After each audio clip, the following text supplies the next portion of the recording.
All right, good evening. Let me call to order this meeting of the City of Bloomington Plan Commission for September 11th, 2023. Let me just start by giving a quick overview of our agenda tonight. There are quite a few things on the agenda. We have some minutes to be approved. We have a resolution to address. There are one petition that has been tabled. That's SP 24-22. Cutters Kirkwood 123 LLC. We do have a consent agenda with one item on it this evening, and then we have three petitions that will be heard this evening. PUD 1823, that's the Sudbury Development Partners LLC PUD, and then we have two zoning ordinance petitions, ZO 2923. This is text amendment related to non-residential uses in the downtown character overlays. And then ZO 34-23, this is a text amendment related to sign standards. So that is kind of the order of operations this evening. Let's start with calling the roll. Enright Randolph. Here. Ballard. Here. Burrell. Here. Seabour. Here. Cochran is not in the room yet. Rodkey. Here. Kinsey is still in Plat Committee and will join us shortly. Smith. Here. St. John. Here. And Whistler. Here. Thank you.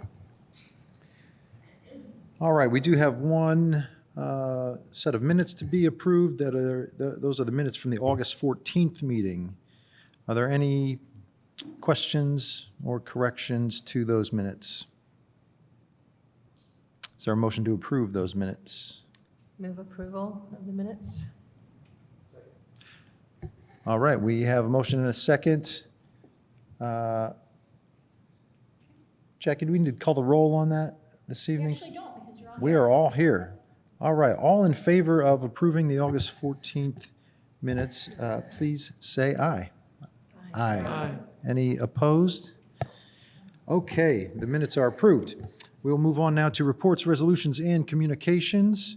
I know we do have one resolution for consideration. Are there any other reports from staff before we get to that?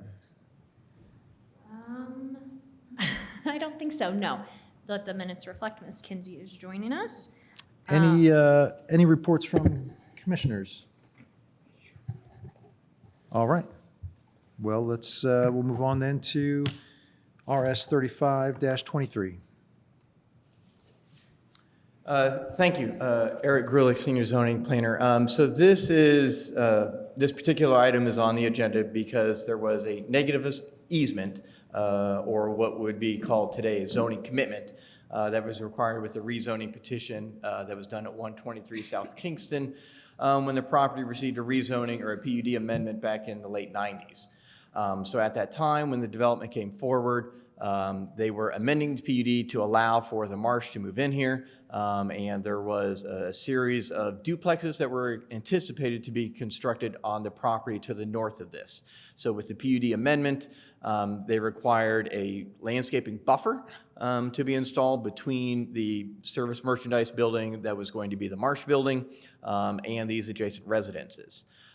Since that time, a couple of things have happened. One, the PUD was amended again in 2006 to take off that residential component to allow for a shopping center to be installed. But then also the entire property was rezoned from the planned unit development to current zoning districts. So the old Marsh building was rezoned to mixed-use mixed-use corridor zoning, and then the adjacent property where the multi-tenant center was rezoned to mixed-use medium-scale development. So no buffer would be required currently between a mixed-use corridor zoning district and a mixed-use medium-scale. And so the petitioner is coming forward to allow for that negative easement to be removed, or, as I mentioned, would be considered a zoning commitment, which falls within the Plan Commission to allow for zoning commitments to be removed. So they're trying to clean up the title for this and remove this negative easement from the deed. And so that's why it's coming to the Plan Commission, just to notify you that this is happening. The petitioner and staff will work on the actual legal document to be recorded to allow that to be rescinded, but we're just coming forward with a report to let you know that that is occurring. Thank you. Is there a representative of the petitioner that would like to add anything? Thank you very much. My name is Tom Dansford. I represent the two owners of the property, Bryant Rentals and Crane of Indiana LLC. This negative easement kind of resurfaced as an issue in conjunction with attempts to lease the property to Academy Sports. The negative easement does create an encumbrance on the real estate. We believe, I think, as Eric has pointed out, it's duplicative of current regulations that have changed in the 20-some years since this negative easement was required. It is no longer necessary. The three aspects of the negative easement, that is the buffering, the internal buffering, is no longer required. There are now two commercial uses instead of a commercial and a residential use, so there's no non-conforming, incompatible type uses. There's a noise regulation requirement that's covered by a different ordinance, and there's limitations on truck operations and unloading, which will be addressed in the standards for the change of use for the new owner and part of that process. So all issues addressed in the negative easement that were required in 2020 or 2000 are no longer necessary. They're covered by other zoning ordinances. So we are requesting the commission to terminate that negative easement and release the property and the chain of title from those obligations. Thank you. Are there any questions from commissioners? No questions? I just have a process question. Can you just clarify what we're doing with this, if anything? Yes. Yeah, Michael Rooker, City Attorney. At this point, the Plan Commission is not going to take any action. As Mr. Pruitt pointed out, we're going to work on a legal document that records the termination. The termination is on effect. Negative easement. At this point, we just need to clean up the chain of title and make it clear that it's not applicable. So I believe I've got that document from Mr. Nestor. So you're just letting us know? Correct. This is just a report to the commission. Gotcha. Thank you. And we need to vote to accept this report, or No don't? vote is required at this point. You can answer any questions you may have, and then you can move on to the next item on your agenda. All right. Any other questions then? All right. Thank you very much. We will move on then to the consent agenda. There is one item on the consent agenda this week that is SP 21-23, True Storage LLC, the property at 1701 South Liberty Drive. This is a major site plan approval for a change in use in the mixed-use medium-scale zoning district. Is there anyone who has questions about this or who would like to see this removed from the consent agenda for a full hearing? All right. Do we have a motion for approval of the consent agenda then? I'll motion to approve the consent agenda. I second it. All right. I guess before we vote, we should go to public comment. Is there any public comment on the consent agenda?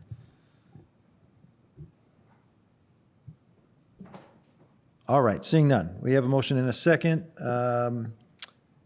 Jackie, would you please call the roll on the consent agenda? Yep, and I will say for the minutes that Mr. Cockrum has joined us. Ballard. Yes. Burrell. Yes. Seabour. Yes. Cockrum. Yes. Korodke. Yes. Kinsey. Yes. Smith. Yes. St. John. Yes. Whistler. Yes. Thank you.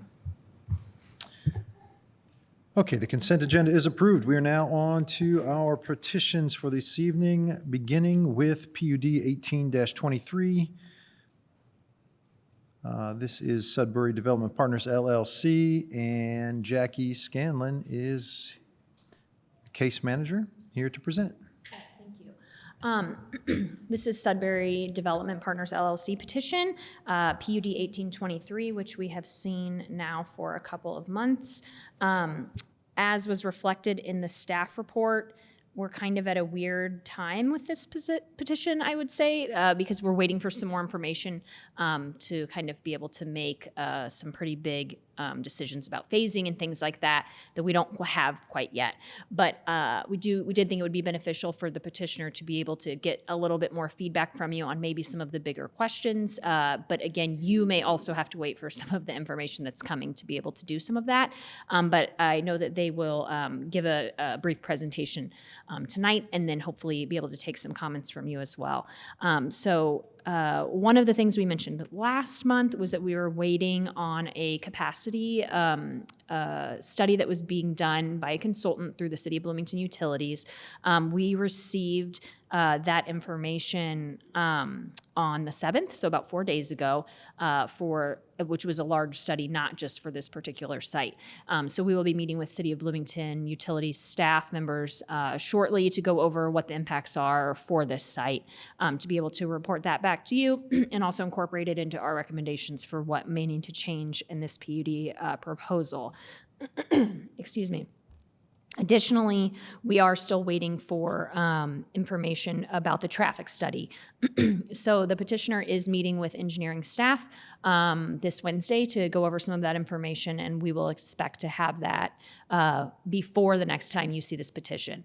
So while we're happy to have them here to kind of, it's a big petition, there's a lot to go over to kind of go over some of that information. We won't be bringing it back until we are able to analyze those two big kind of ticket items, the utilities and the traffic impact study information, so that we can make more concrete recommendations to you in kind of a more traditional report format that you normally see, breaking down each of the issues. Excuse me. So we are continuing to meet with the petitioner. Again, they have a presentation for you tonight. Some general topics we included were that we know that they're hoping to get feedback from you, and some of the things that have been raised by some of the neighbors as well, including offsite flooding concerns, bulk of the buildings and how close they are to the neighboring properties, the unit mix type, how they're going to, kind of guarantee affordable housing across the scope of the 140 acres, and how will they be encouraging mid-sized housing development. Those are things that we think are important to, that those kinds of questions will have to be answered, and you will have to, agree to their proposals for those by the end of this process. So making sure that those are staying at the forefront of the discussion. And again, we plan to bring this back to Plan Commission after we're able to review those important kind of framework documents for the effect of the potential effect of this development on the surrounding infrastructure, so that we can use that to answer some questions again about phasing and what sorts of things would need to be, offsite improvements might need to be incorporated with this development for you to be able to weigh those. So that's what staff has. I'm happy to answer any questions. I have been including the previous reports. Again, the next time you see this, I'll probably have a link to this, but it's just going to be kind of a more traditional report that you're used to seeing to kind of clarify, this is what we're talking about bulk, we're talking about traffic, we're talking about cars, just so that it can kind of go through it a little more easily as we're refining our review. So that's all I have. I'm happy to answer any questions. Thanks. Thank you. So just to clarify, what your recommendation for action this evening is? Oh, I'm sorry. Yes. I believe our recommendation is to continue to the November Plan Commission hearing. The caveat is if we're not done by November, we will continue it to December. Mm-hmm. But I believe that that's the expectation of what the petitioner is expecting as well, so we can just clarify that with them. Thank you. Great, thank you. Okay, is there a representative of the petitioner who would like to present tonight? Good evening. I'm Angela Parker, attorney Carmen Parker for the petitioner. Thank you, Jackie, for your patience with us. We've been working through a very long process. And it's a sizable project, so it deserves a lot of thought and a lot of consideration. I thought it might be helpful to do a couple of things, and then I'll turn it over to Travis Vinsel, who's here from Sullivan Develop. We also have Tyler Ridge here from the Ridge Group, who are the co-developers on this project. And I think we also have some folks on Zoom if they need to chime in during the meeting as well. We filed our original petition on this ordinance on May 8th. So it's been going on for a while. We did some revisions to that. We submitted that on June 26th for the first Plan Commission meeting with you all on July 10th. We did another draft of the PUD, considerably reducing, streamlining, and synthesizing a lot of the information through our process with you all, with the neighbors, and with the planning staff, and submitted a draft on July 31st. We have intentionally not submitted another draft since then. So we're looking at some updates to information in your packet. There's some additional maps. I think they start on page 55 in your packet. So that we're just putting some different maps and charts on dimensional standards, on uses, on parking, the mobility map, and I'm not going to go through all of those here because there's not time. Obviously, we're happy to answer questions about that. But we've added a few things, and we've made a lot of modifications along the way. You probably don't really see that at this point because we haven't submitted a whole new draft. But that will be coming next. And as Jackie pointed out, the report submitted by the staff was kind of a July report, tagging on the August report, and now the summary of where we are in September. So it may be a little bit confusing because, well, maybe it looks like we haven't made a lot of progress, but we really have made a lot of progress. And so we want to talk about that tonight. We want to get feedback on some of the questions that you had. Travis is going to do a little rapid fire kind of question and answer about questions that have come up and our response to that. And our goal here tonight is to get more feedback, go back, produce what we hope is a final draft, taking into account all the things that Jackie just referred to that I won't go through again, so that we can then come back to you with a draft that we think will be acceptable. And so we're hoping to get there in November, if not, then soon thereafter. One of the things that came up at the last meeting was, what's your vision for this? I think Commissioner Enright Randolph brought that issue up, and we thought, we haven't really painted a really good picture of you about vision. So we've got it up on the screen, and I've got handouts for you, actually. Should we do that now? Let's go ahead and hand those out so you can follow along. But we thought it would be useful, and I'm going to go through this really, really super fast because I'm not going to read it to you, but I'd like to flip through some things that we think are important considerations for kind of the overall picture and vision for this project.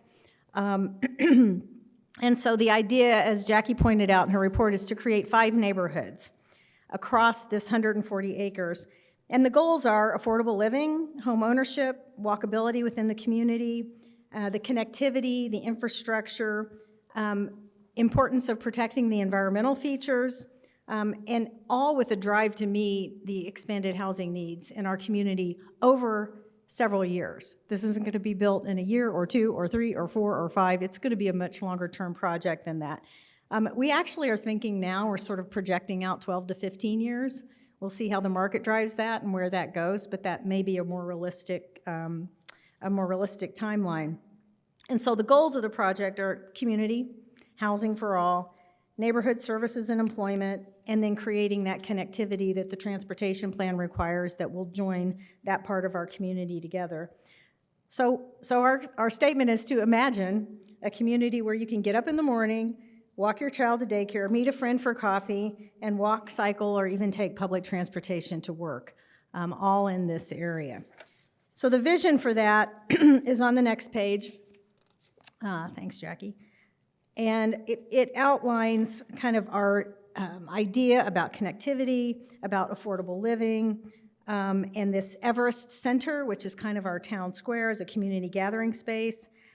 We've added, that you'll hear about later, parks and open space, specifically as a zoning designation or a district here, and then the 4 neighborhoods that are primarily residential. The next map shows connectivity and mobility. Again, I'm going to go really fast on purpose, so sorry if you're flipping fast. But you can see how the roads are designed and anticipated to be, and the connections both internally within the development and also out to the adjacent areas. Moving quickly to Shasta Meadow. If you'll go to the picture slide, I'll kind of talk about that a little bit. So here's just some depictions that we think a neighborhood focused on single-family, multifamily dwellings will be in the west part of this Summit District along the floodway, which is all going to be preserved in conservancy.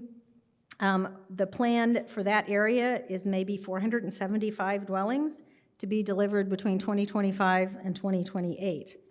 So the scale of that is really 2 to 3 story homes, maybe some 4-story residential with street parking, common public streets, and alleyways. The next is Denali Woods. Can you flip to the pictures on that? I thought if you looked at the pictures and I could talk about it, it might make it more pleasant. So that's a neighborhood that really takes advantage of the natural woods that are on the south part of the district, where we've got a lot of tree canopy, karst, creek, natural features that will all be preserved. That's a transition from single-family and multifamily to the south, and the Everest Center to the north, which is kind of that town center again. It's planned to have both non-residential applications and some public uses, including, as you've heard us talk about before, a fire station and a trailhead for connectivity on trails.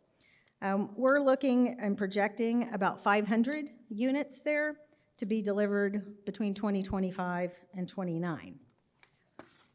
The next neighborhood is Sandia Place, which is newly named.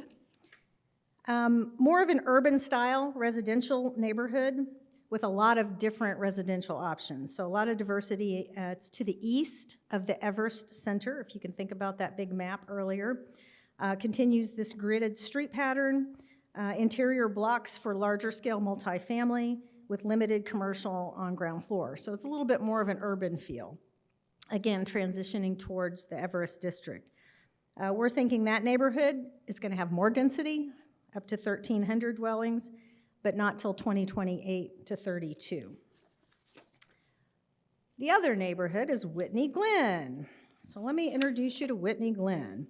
That's a small neighborhood that's going to focus on providing transition from Arbor Ridge to the north and the Conservancy area over and across to Everest Center.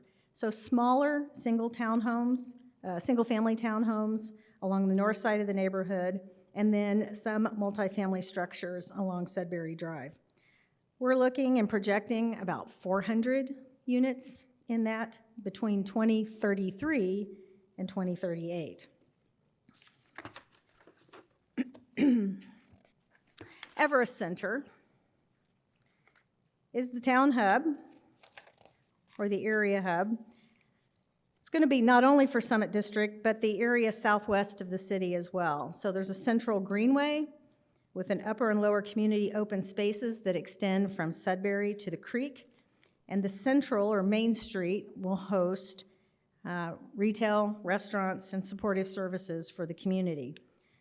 That neighborhood will have the highest density, up to 1,800 dwellings, delivered between 2027 and 2038, so a longer-term development there.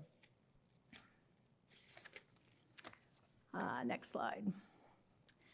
So the last three slides talk about some of the overall concepts. One is respect for the built environment, so we have transition and incentive maximums. You saw that top map at the last meeting, which is really tiny there. And Travis may talk about this more, about the step down and transition from the North Arbor Ridge, stepping down and creating some buffers and transition area to the Main Street area in Everest Center. And the map that's below that, you can see that buffer that's hashtagged, and then those little hashtag 3-4 boxes on the south side that are in yellow would be areas where there could be incentives utilized in that district. So the taller buildings are at lower elevations on the site with lower maximum building heights, and then you can see where the incentives are proposed. Next slide. We thought an overall environmental map might be useful. This promotes preservation of existing environmental features. As you know, we're adopting the UDO on the environmental standards for this development. So there's preservation of existing features, following all the regulations that are required, and then trails extending throughout some of those areas. And then we've also added additional open areas and green space. Last slide, benefits to the community. We think this, well, we know it's going to provide needed infrastructure. It's going to create a lot of diverse housing types, affordable housing, home ownership, public and open spaces, a walkable community, and land preservation. So that's a bit of our overview. We wanted you to have the packet to take with you so that you could study it, or if you have questions after we finish our presentation, we're certainly happy to answer that. And as Jackie said, our ask tonight is not for a vote, but to use this as an opportunity to get input from you and from the public so that we can continue to improve this PUD and bring you one that we can pass on to the City Council. So I'll turn it now to Travis Finsel for some rapid-fire question and answer. Hello. Excuse me. Hello, Travis Finsel with Sullivan Development and Summit Partners. We've heard lots of questions from staff, from you guys in 2 meetings, from 2 meetings with neighborhoods, from input and everything. And so what I'd like to do is take a few minutes. I'm going to spit out a question. I'm going to spit out our answer. May not be a complete answer, might be saying let's refer to something and might inspire more questions from you. But I think it's a way that we can sort of drill down on what those topics are. I've got about 25 questions that seem to be this common question, so I'd like to just really like lightning round through them. So why is a PUD appropriate? It allows for the benefit of the community for infrastructure, environmental preservation, affordability, diversity, and density in housing that we can't get through straight zoning. What about affordable housing? We have a commitment to 15 to 20% of our units will be affordable by the city standards. We're spreading those out throughout the 5 neighborhoods.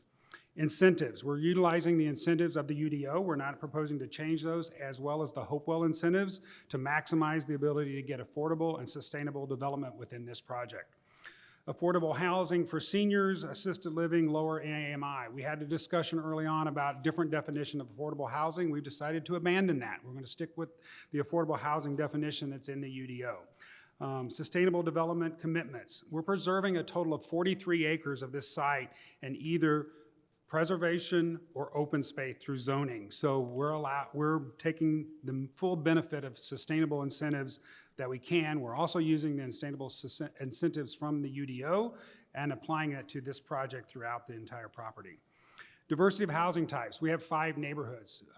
Angela went through what those neighborhoods are and what different standards we have for those. We have 5 different zoning district classifications as well as open space to provide for a real variety of housing types and specificity as opposed to going with one overall zoning for this whole entire property. Transition to existing neighborhoods. We have both a transitional set of standards that specifically apply to properties near Arbor Ridge, as well as we focus development down the hill and away from Arbor Ridge so that they can minimize the impact on the neighboring properties. Size of ADUs. We've gone to the UDO standard for ADUs. Surface parking and a temporary use. So we're only proposing surface parking in the Everest Center area, and we're proposing that to be for a limited temporary period of not more than 3 years, so that we can have some surface parking, but it's not a permanent solution.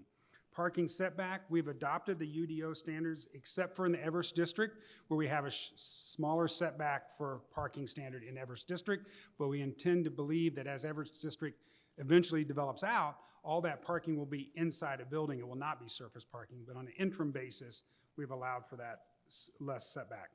Environmental concerns. We talked a lot about environmental concerns. We've originally proposed new environmental standards, but we believe as we've continued to engineer this site, we can meet the environmental standards of the UDO, so we're going forward with that. That will be preserving 23 acres or 23% of the site in preservation area with a deed restriction, as well as some additional acres as just open space. Adopting the UDO standards and existing standards with respect to sections of the UDO, environmental incentives, floodplain access, site and building design, landscaping, lighting, signs, and open space, we're adopting the UDO. We're not proposing to fix it in time. We're not proposing to change it. We've identified specific areas where the UDO definition matches our specific definition, but we're not proposing changes in all of those sections of the UDO. High-value design features, we've incorporated features of the UDO to be consistent across all zones. Currently in the UDO, design standards in the RH district and the MN district and the MX district are different. They're not the same. We've incorporated them to be consistent because this is a planned development and we want consistent design standards across the case. But we've adopted a section of the UDO and then applied it across our different zoning districts. Architectural standards, same thing. We've adopted one set of standards to be across all types of development. We've had a lot of questions about density. What's the right density? Our 5 neighborhoods currently total 4,375 units. That's down from our original proposed 6,000 units. We really feel like this is the right number. We have the diversity in different product types with this number to still maintain an active neighborhood center, but not necessarily having to have 6,000 units. We have proposed some changes to the design dimensional standards of the UDO. Again, we based those off of a section of the UDO, applied them across our 5 different zones, but we've really done so to encourage, 1, uniformity, and 2, urban style development, which isn't always the case in our UDO when we go to high density residential multifamily. That's not necessarily an urban environment that we're trying to create here. Appropriateness of tall buildings. Let's talk a little bit about tall buildings. The RH zone, our multifamily standard zone of the UDO, is 5 stories and additional stories with incentives. That's what's in our code. Then when we go to any of our urban uses or our neighborhood uses, we're less than 5 stories.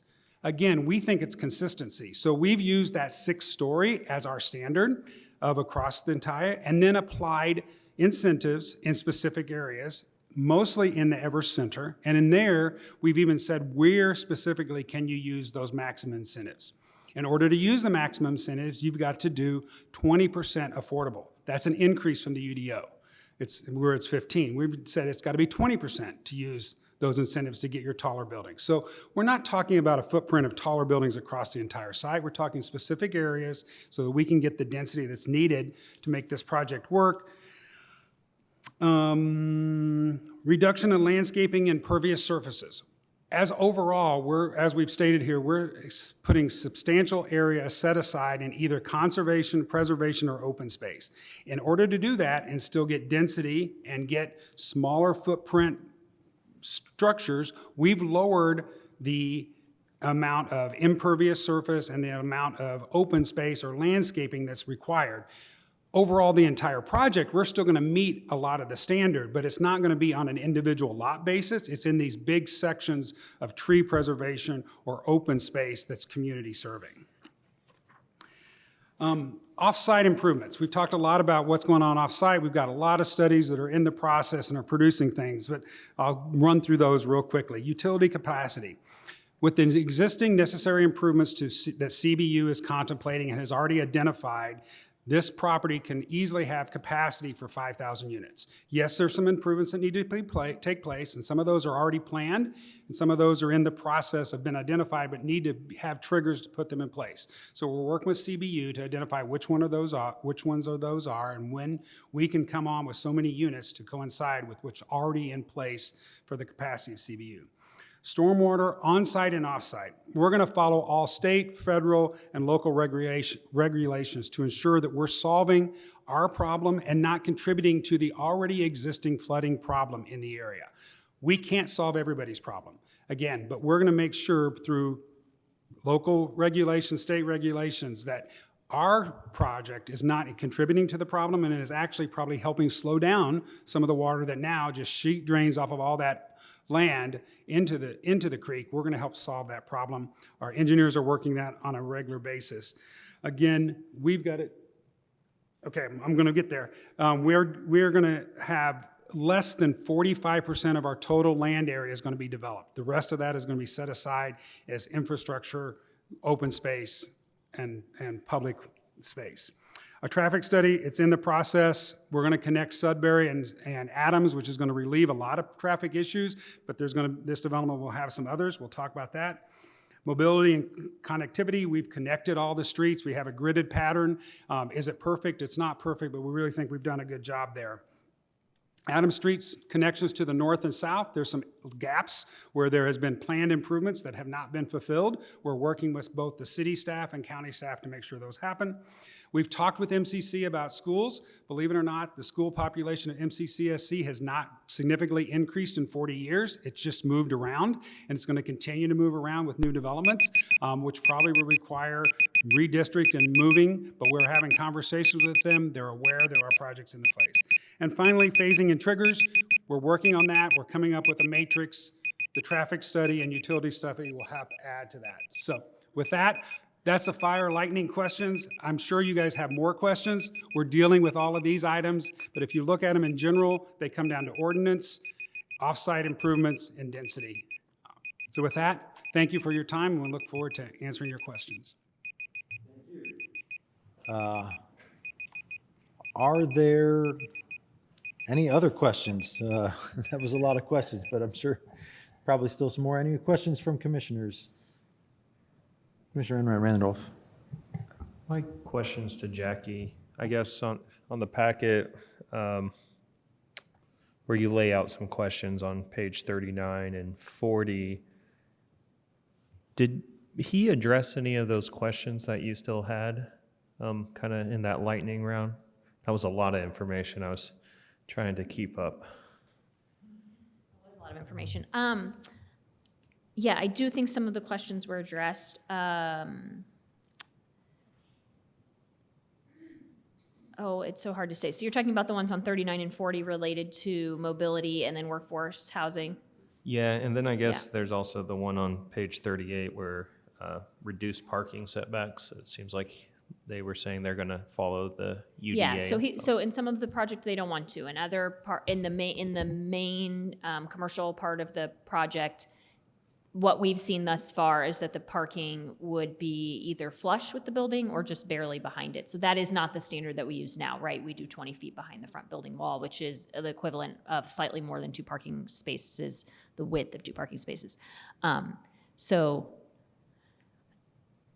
I mean, the question then, I think the question of so many of these details to you all is the benefit of the PUD such that the things that they're asking to vary from makes sense, that you know, they're indicating, you know, they're putting aside a certain percentage of the property for environmental constraints, for example. Well, that's all required by code. So if this PUD, if this wasn't developed as a PUD and it was developed by right with other zoning districts, those percentages would still happen. That's not over and above what's required. What they would like to do is, you know, use those percentages on, you know, the east side of the development so that on the west side of the development, they can have less green space and stuff like that. So, I mean, that's kind of a question to you all, is getting development here, you know, important enough that it outweighs that each, you know, quadrant or each parcel that ends up being built, that on their own they don't have to meet the code and stand with the code, that it's okay to review it as one large piece and say, okay, they're putting aside this much, so we don't mind that the impervious is more in this area, or we don't mind, you know, that they're trying to squeeze on more parking here because they're not doing parking there, kind of weighing those items. So we're hoping that next time we'll have more concrete details about where that will be, and then we'll kind of try to break that down for you. But as many of the questions are in this type of development, it's kind of like we're asking you to weigh, is the benefit that the community's getting enough that it makes sense that we give them these things that they're asking for so that they can maximize the development. You know, they want to get as much out of it as they can, which makes perfect sense. And we also need to try to make sure that the community is getting as much out of it as it can, and finding where that meets, I think, is kind of what we're trying to ask you to help us do. Thank you. I really wanted to get your feedback. I just have a kind of a more focused one, same general question. With the workforce and affordable housing, did it sound like that planning was getting kind of what they were looking for from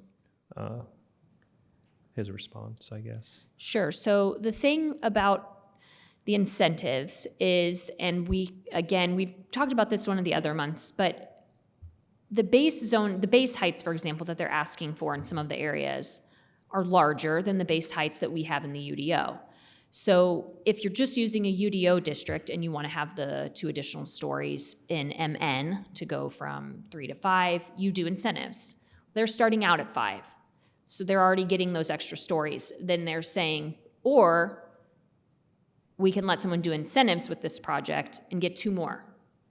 So now we're getting a 7-story project with the same percentage of units we would already be getting in a non-PUD situation. But they do, in one of their areas, they are proposing that it'll be 20 instead of 15. So they are trying to kind of refine that. So I mean, I think when he presents it and says, you know, that yes, in the RH, for example, the district height is high. It is high, but we don't have RH everywhere. You know, that's why it doesn't, it's our residential high-density multifamily. We don't have it in a lot of places now because it is more intense than our other residential districts. So I just am not sure that it's a good comparison to say, you know, oh, we have some districts that already allow a lot of height. We do, but those aren't the main areas in town that we see being developed. So I think that then the question to this board and then obviously, or to this commission and then obviously also to council is that do you want to let those base numbers be higher than what they already are in code for getting the same percentage of units that we would be getting anyway?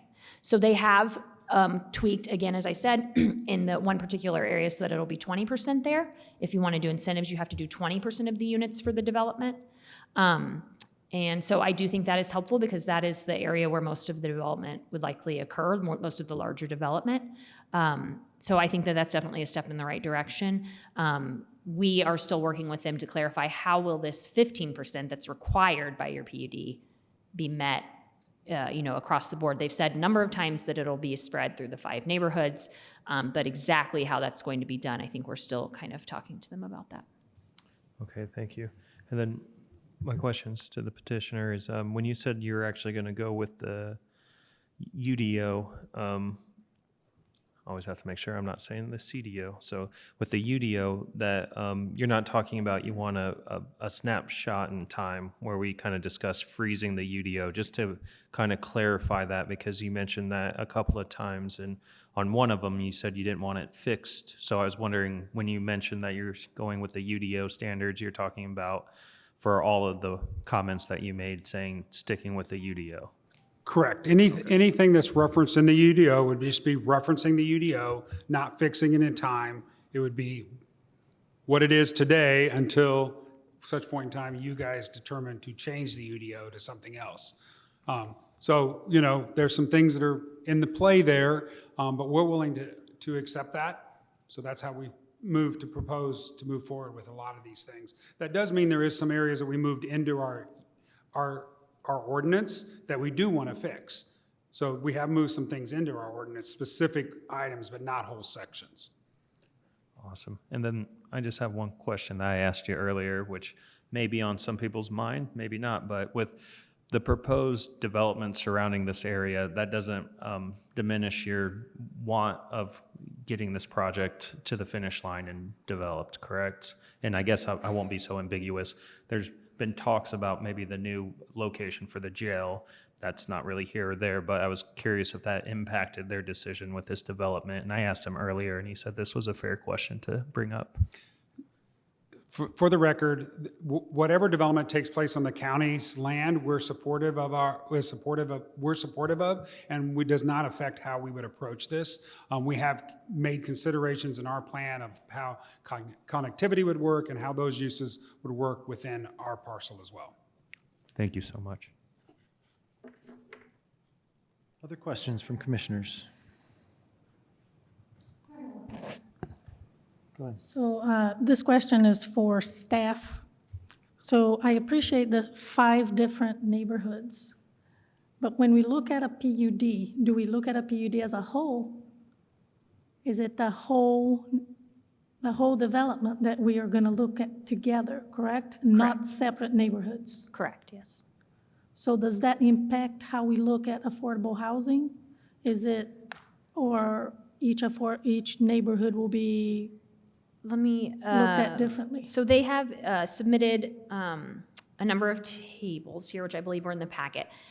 So they are indicating that in each of the five, oh, it's kind of complicated, in each of the 5 districts that they're proposing for zoning, that they will achieve 15% affordable units in those areas. It's confusing, and maybe Mr. Vinsel can clarify, because these aren't actually the 5 neighborhoods, these are the 5 zoning districts. But I believe he has said verbally multiple times that actually the 5 neighborhoods will also be represented in the 15%. He can maybe clarify that. Can you clarify that, please? Yes, so each neighborhood has more than one zoning district in them. The zoning districts themselves require a 15% compliance with the affordable housing. So therefore, by de facto, you will have 15% in each neighborhood, because each neighborhood has these 2 zoning districts, at least 2 of these zoning districts within them. Does that make sense?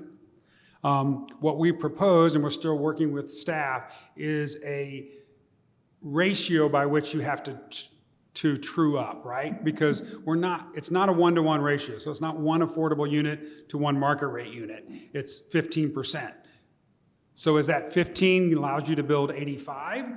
Is that 7.5 allows you to build 50? Does 50 require you to build, how that goes? But what we are proposing is some mechanism by which ever in tranches you sure up where you're at, both within each zoning district as well as across the entire district. What we've also allowed, if you go back to that chart, is we're proposing that you can get some carry forward credit. So let's say one neighborhood has a lot more affordable than the 15% required. Some of that could carry forward to another neighborhood, but not all of the extra that you got. Does that make sense? So again, trying to spread that out so that it's not all concentrated in one area, that some of it gets to be carried forward. And then if you go on down through here, you see what incentives can be applied for and whether you can get double dip on the incentives. As you know, if you do in the residential zone district, your incentives can only get you can only use either affordable or environmental incentives. You can't use both. But in other districts, you might be able to use both incentives at the same time, which is similar to what the Hopewell project overlay allows you to do. Does that help? Yes, thank you.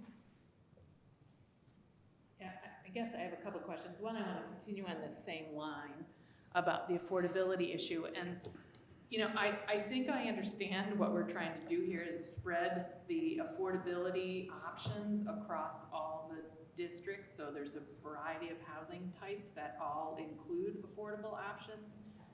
And I also understand that there's an interest of the developer here to assure that they are maximizing the potential to use incentives. But I guess I just wonder, how will all this be, and this might be a staff question too, how will this be accounted for? I can't imagine the calculations of how this will be accounted for. That's all I can say. And to me, it just seems incredibly complicated because it affects one development and then you have to account for that in the next one. So you apply it. I think it's going to be a challenge. I think staff and not only planning department but other departments would tell you that the current process by which a percentage of units have to be affordable, whether you're getting incentives or whether you agree to it, is a challenge to manage. I think that's just, it is on its surface. As the master developer, we're going to have ongoing requirements for building permits. And at every time we hit one of those building permits, we're going to have the ability to show up and say, here's how we're continuing to meet that. And if we don't meet the ordinance, therefore, then the consequence is we can't get the next building permit. And so that's where I was talking about, we're proposing and discussing what is that number? You know, is it every 10 units we sure up, or every 100 units, or every 1,000 units? I don't know what the number is, but that's how we would do it, is that you would show you're within a certain range, and when you get to a certain point, then you got to make sure you have enough affordable units to allow you to go to the next tranche. I don't know any other way to do it, and I don't know any other way than to say, as a developer, that's going to be our responsibility to show that those units are either there in some form of commitment, which again, we're referring to the UDO, and the UDO has a way of managing those affordable commitments in the UDO. So we're not proposing anything doing. We would manage it the same way all other affordable projects and projects that use those incentives are done.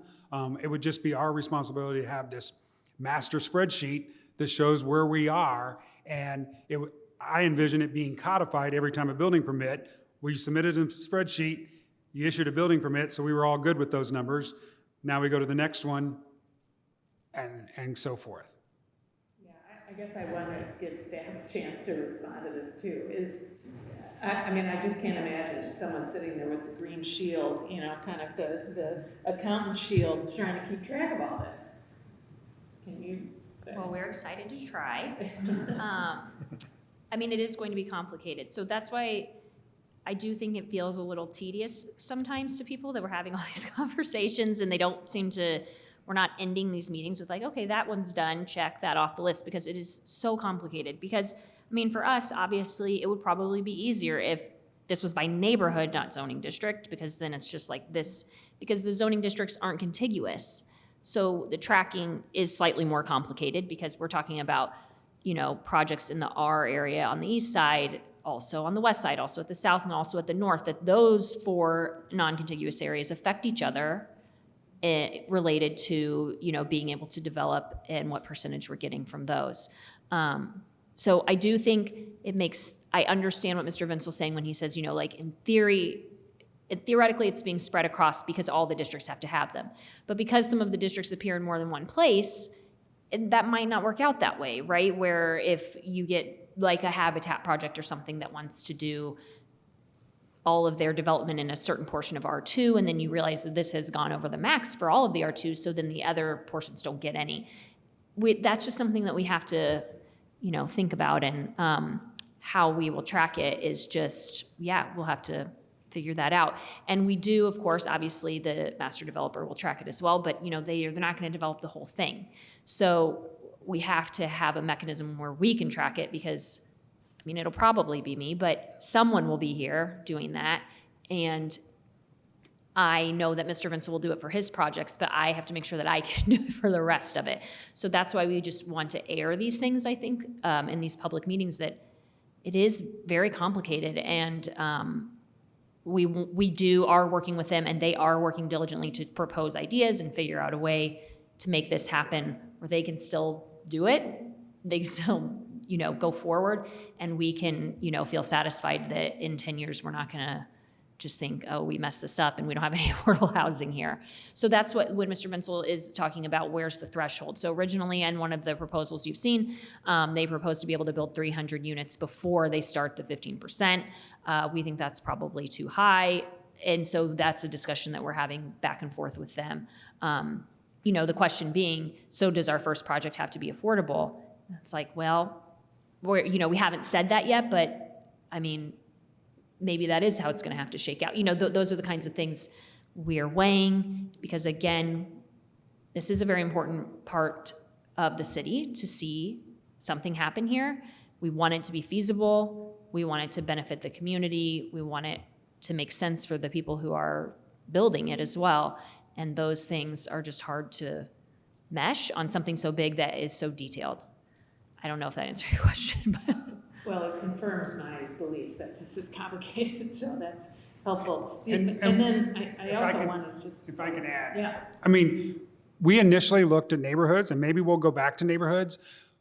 We wanted to make sure the housing product type, the affordable housing product type, was in all product types.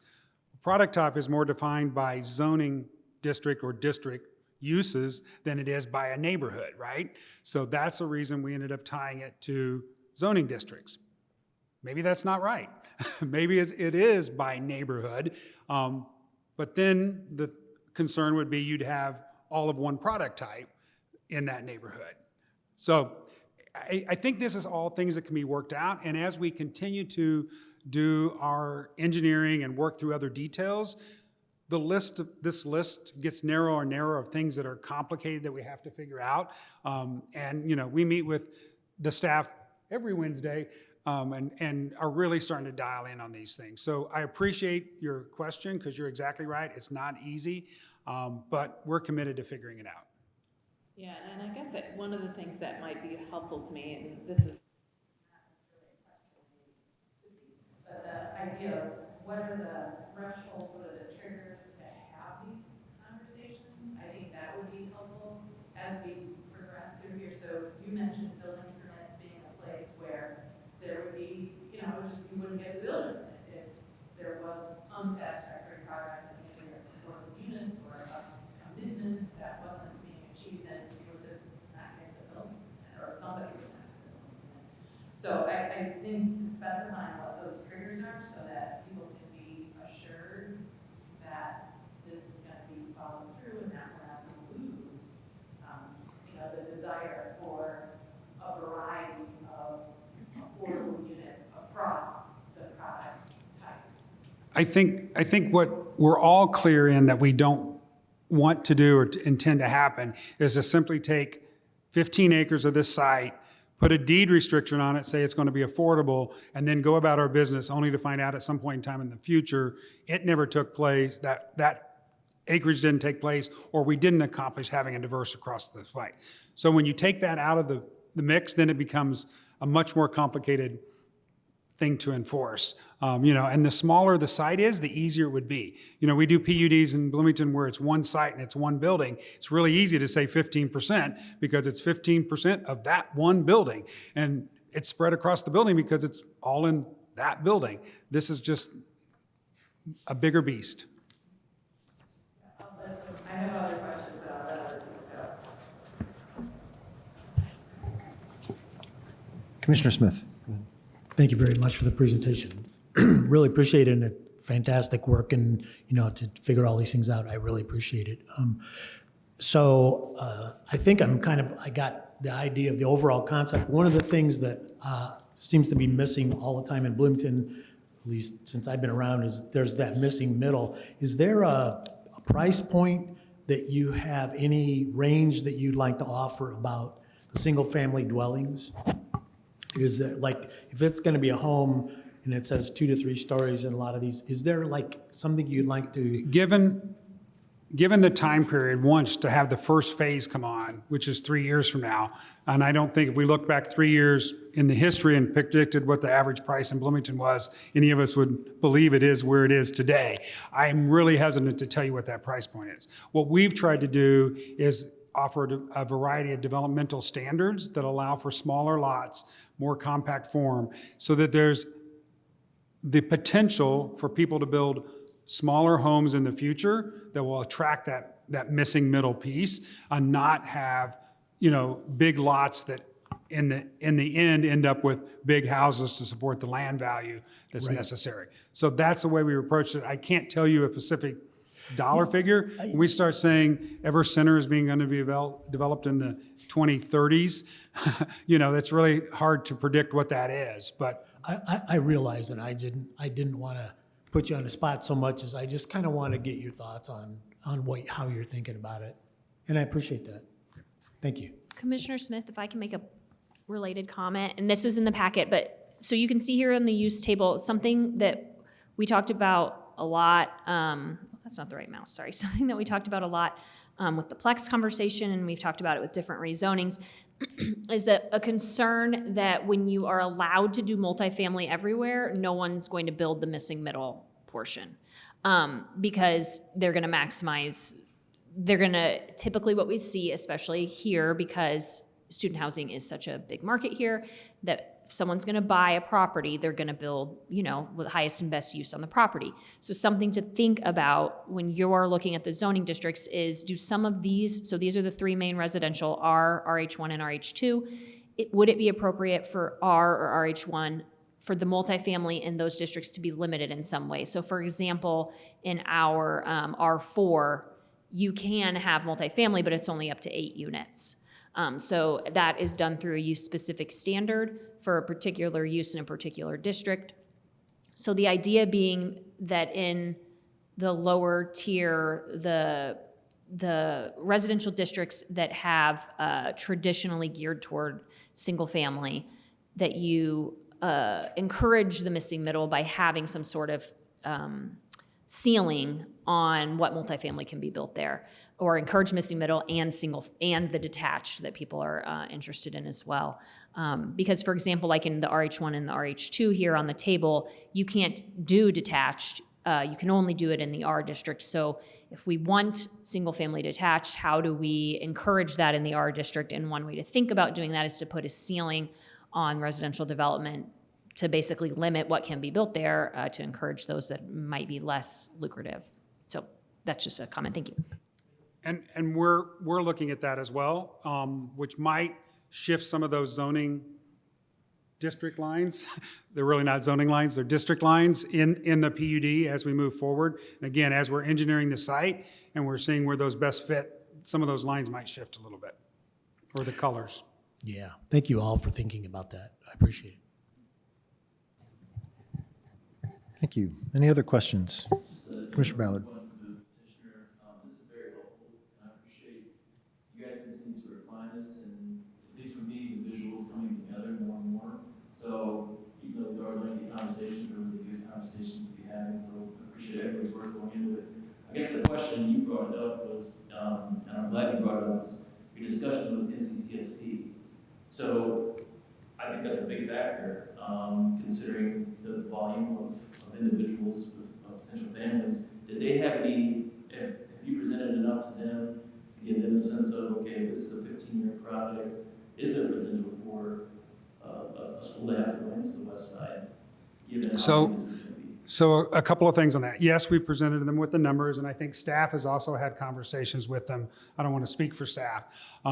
But as I stated, I was sort of a surprise. One, when I was sitting on the Plan Commission 20 years ago, and they told me the population hadn't changed for 20 years. And then when I did some research and saw it hasn't changed in the last 20 years, it has moved around. We've only built, I believe, one new school.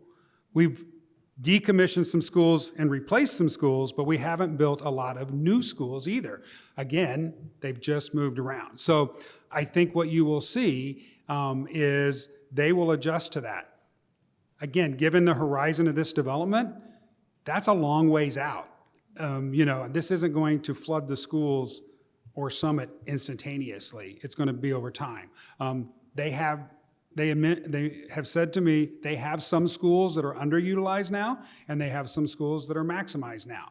So I think that this is a really hard problem for us to conceive, but I think the experts that do that know how to do that and are aware of this project, aware of what's coming for the city, and are taking steps to address it. And then just one other quick one, and I think this is maybe more general, but it's definitely, you guys are talking now about a 15-year time frame. Do you have any idea in terms of, with the extent of the construction is going to be necessary, the number of jobs this would potentially create? If you don't know that, I think it's a really good, I would like to know, because I think for the general public, that's a large economic impact question over the course of the 15-year period of time. I don't have that number off my top of the head. We have talked about it a little bit, but I'll be able to report on that next week, next time. Thank you. Additional questions from commissioners? Back to Commissioner Kinsey. Sure. Okay. So in the presentation, I think the petitioner indicated that there have been improvements to the gridded pattern. Can you be more specific to what makes them? Sure, Jackie, can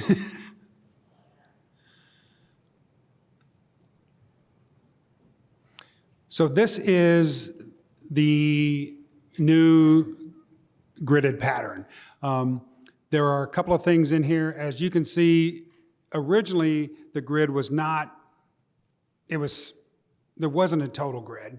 And then we've added this, but we still have some barriers. One is crossing the creek. We want to minimize how we cross the creek. We also have some environmental features which are in the middle of the Everest District, which is the green open space. If you look at the zoning, that take away from that. Going to the west to continue the grid to Weimer, requires crossing a long area of floodway, which just doesn't make economic sense and doesn't really make environmental sense to do.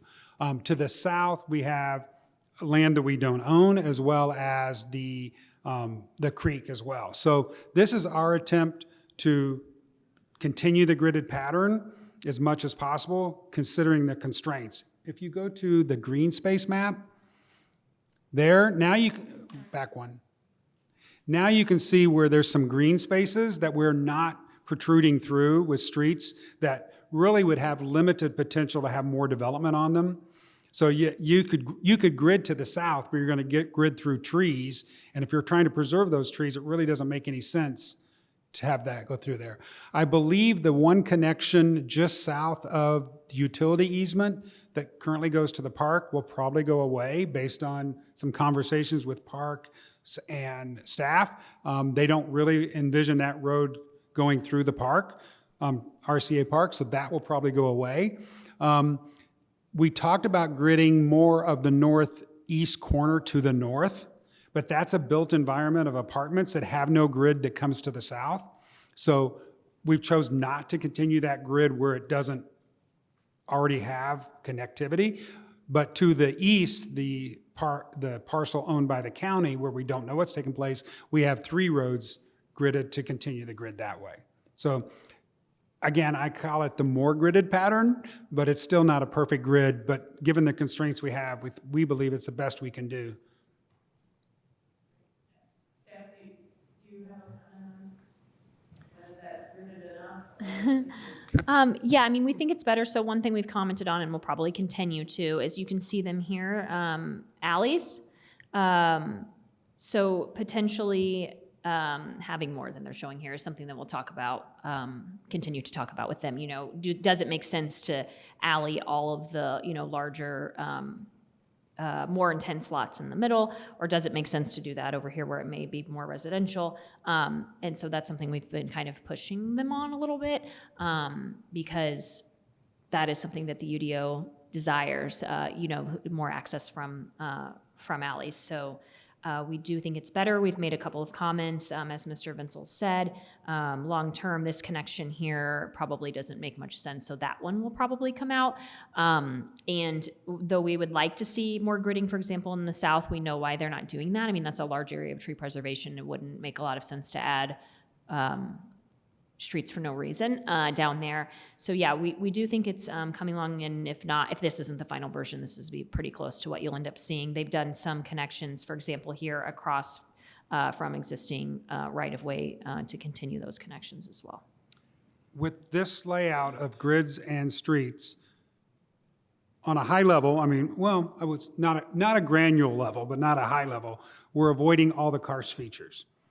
That's really difficult to do when we're doing a gridded street, to stay out of those. So those are kind of the factors that now play into, like, on the far west side, why does that green street not go forward all the way up to Sudbury to continue the grid? Because there's karst features there. And we think the trade-off of putting a street through karst where you're not going to put any homes just doesn't make any sense. No, thank you. That's very helpful. I think the environmental conditions on this property are pretty significant, and we need to exercise the highest standards. So I think those are good answers. I think we're just going to have to keep repeating them so that people understand why these decisions are being made. Okay, thanks. This question, thanks for this. This is really, and this packet is, I agree, super helpful. I know you don't know it's going to look like that, but it does really help us envision what this is aiming towards. And thanks for the comment, Ms. Scanlon, about the public good. And because there are, I agree with Commissioner Kinsey, a whole lot of environmental issues that the public's been really great at pointing out, and you all are attempting to address and deal with.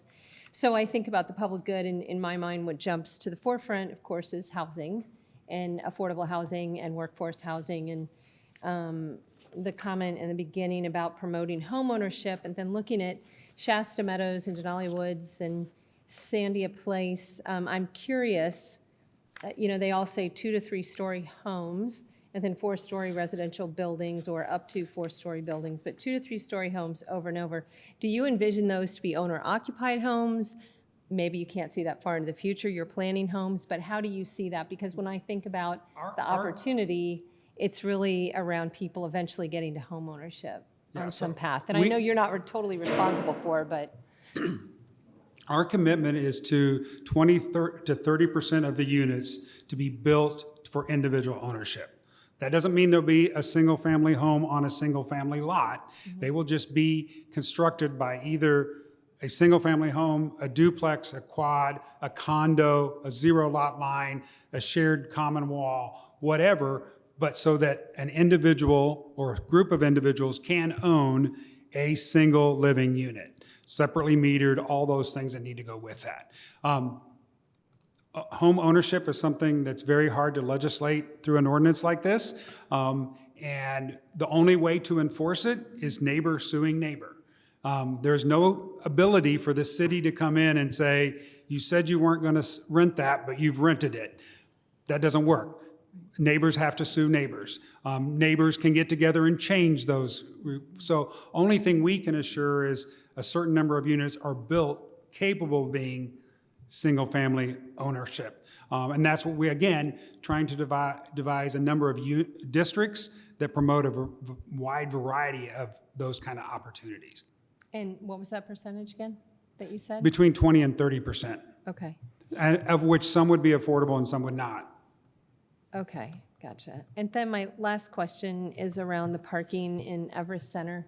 And I think you said something about the surface parking, it's temporary, and then I thought you said the parking drops out. And I was like, well, I wonder what that And means. what was- So the parking drops out at some point in Yeah, Everest so Center? what So we've can you been- talk about that? What we've done is said that surface parking lots are allowed in the Everest Center. Those surface parking lots, instead of being 20 foot behind a building, they would only have to be 5 feet behind the building facade front. But the idea being that a surface standalone parking lot can only be in place for 3 years, at which point in time it either has to be built upon with a building, built upon with a parking structure, or turned back into grass. But we want to make sure that there's an opportunity to park this district, because we envision, and the reason we don't have alleys through every one of these blocks is having regional parking facilities so that there can be a parking garage, just like we have in downtown, that serves more than that one block, right? Well, when you do that, you don't want them to be 100 feet by 100 feet because you just got this spiral up, right? You got to have ramp space. So we want to have those. They may not come with the first development. They may come with the third or fourth. So on an interim basis, you could have a surface parking lot that was on a standalone basis for a 3-year period. I think what we actually have written is a 3-year period that could be approved with 2 one-year extensions. So let's say somebody came in and they were building it, but okay, we got a little bit of time that staff could approve. So 5 years max, 3 years at a time that you could have the surface parking lot. So yeah, we're using a little more land. It's a little bit closer to the street, but the idea of it, this is a temporary use. How do we maximize that small? I also believe it's limited to 50 parking spots. Is that right? So we're not talking massive parking. We're talking about there's an apartment building or a commercial building built. There's not enough parking within that building. Soon there will be a regional parking facility that will take that. In the interim, you can build a 50-car surface parking lot for a 3-year period. Okay, thank you. So he's talking about the setback, but it's not quite the same thing. These are parking lots on lots where there's nothing else. And so we understand that their plan, the basic, 30,000-foot plan is to allow those types of lots so that as the developments build up around them, then there is enough demand for garages. And so we are have talked to them about including a time limit, right? So, if something happens and the market goes down and you can't build those other buildings, this has to come out anyway. So it's like a risk. It's a risk to them to have that be included. It'll have to either be built, something has to be built there, or taken out and, turned to green space, because obviously we don't allow standalone surface parking lots to be built new. Thank you. To follow up on that, is there on-street parking throughout? There's on-street parking throughout. In almost every design scenario, there is parking on both sides of the street.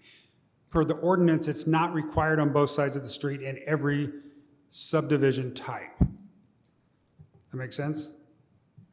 So I can't speak and say I'm guaranteeing you parking on every street as every subdivision comes along. But in most cases, the way we've currently designed it, it's on both sides of the street. It is required in the Ever Center to have parking on both sides of the street. It can be parallel or it can be angled parking. Is there a reason you couldn't require it on both sides of every street? I'm not saying we couldn't, it's just designing it out and making sure that we have enough space for the multi-use trail, the 5-foot tree plot, the street, and a living unit on the other side. That's why some of the residential subdivision types, if you choose to use it, might not require it on both sides. We believe most places will have it on both sides. That's how we've conceived it. But I just trying to be transparent. I don't know that it's required on all places. We can certainly look at that, though. Great, thanks. Commissioner Seaborn, go ahead. Up on the parking question and the temporary 3-year, so potentially a time limit, and then also a quantity of space limit, and I think you said maybe 50, I'm assuming per lot. I think the next question in my mind is, are there a maximum number of surface lots? Because at a certain point, I think there'd be that capacity or demand to justify a structure. I'm trying to remember what it says, but Oh, here, it's on the screen. There's a separation requirement. yeah, so it's, surface lots shall have ingress and egress right away. It shall be a minimum of 600 feet separation between any two surface lots. So that basically means you could only have one every other block. I mean, you can maybe have them at the max ends of 2 blocks. 3-year period. It has to be removed after a 3-year period and no more than 50 spaces. Okay. And then just, because I like numbers, at one point you had listed, when I think you went through the Q&A section, how many total, and I added up all the numbers on our little sheets, and they were slightly different, but big picture, either 4,475 or 4,375 is the Yes. maximum current estimate? Is that? Yes. Okay. So roughly 25% less than original, but a Correct. significant change. Okay, thank you. Yep. Any other questions from commissioners? Go ahead. Okay, one more question. The conversation about Whitney Glen's modifications that focuses on the transition from the Arbor Ridge condominiums, can you clarify a little bit about what went into that consideration? What were the, we heard a lot from the neighborhood residents about that. Can you say a little bit more about how the specifics of that request were addressed?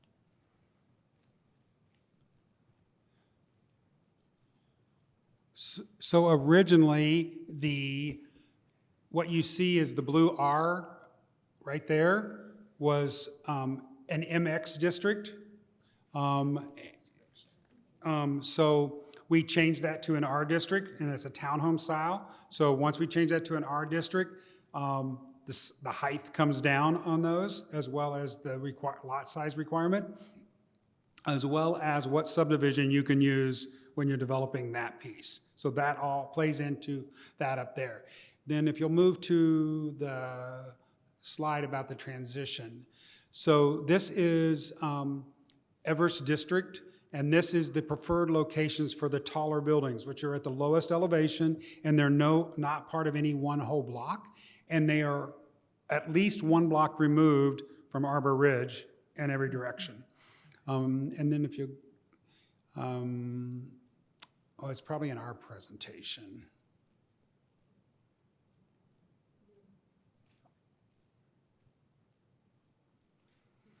Then we went and added additional standards that are specific to facing Sudbury and how tall those buildings could be before they need a step back. And that step back, so you can see there, the purple areas, that's where we've limited the height in the half a block facing Sudbury. And so if you look at the small depiction on the top, if you're imagining you're standing in the back, on that picture, Jackie, there you go, make it bigger so we can see it. If you imagine you're standing on Sudbury and you look at that 4-story building across the street, you will never be able to see the taller buildings because they're going to be out of your line of vision, out of your view shed. Because as you look up, you're going to be looking way taller than the building down the hill. Okay. Thank you. Does that help? Yeah, that's very helpful. Thank you.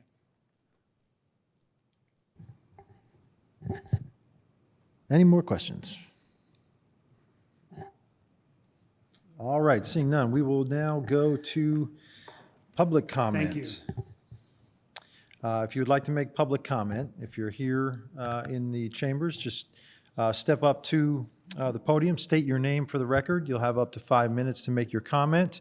If you are joining us online, just click on the reactions button, click on the raise hand option, and we will recognize you to the best of our ability in the order that your hands have been raised.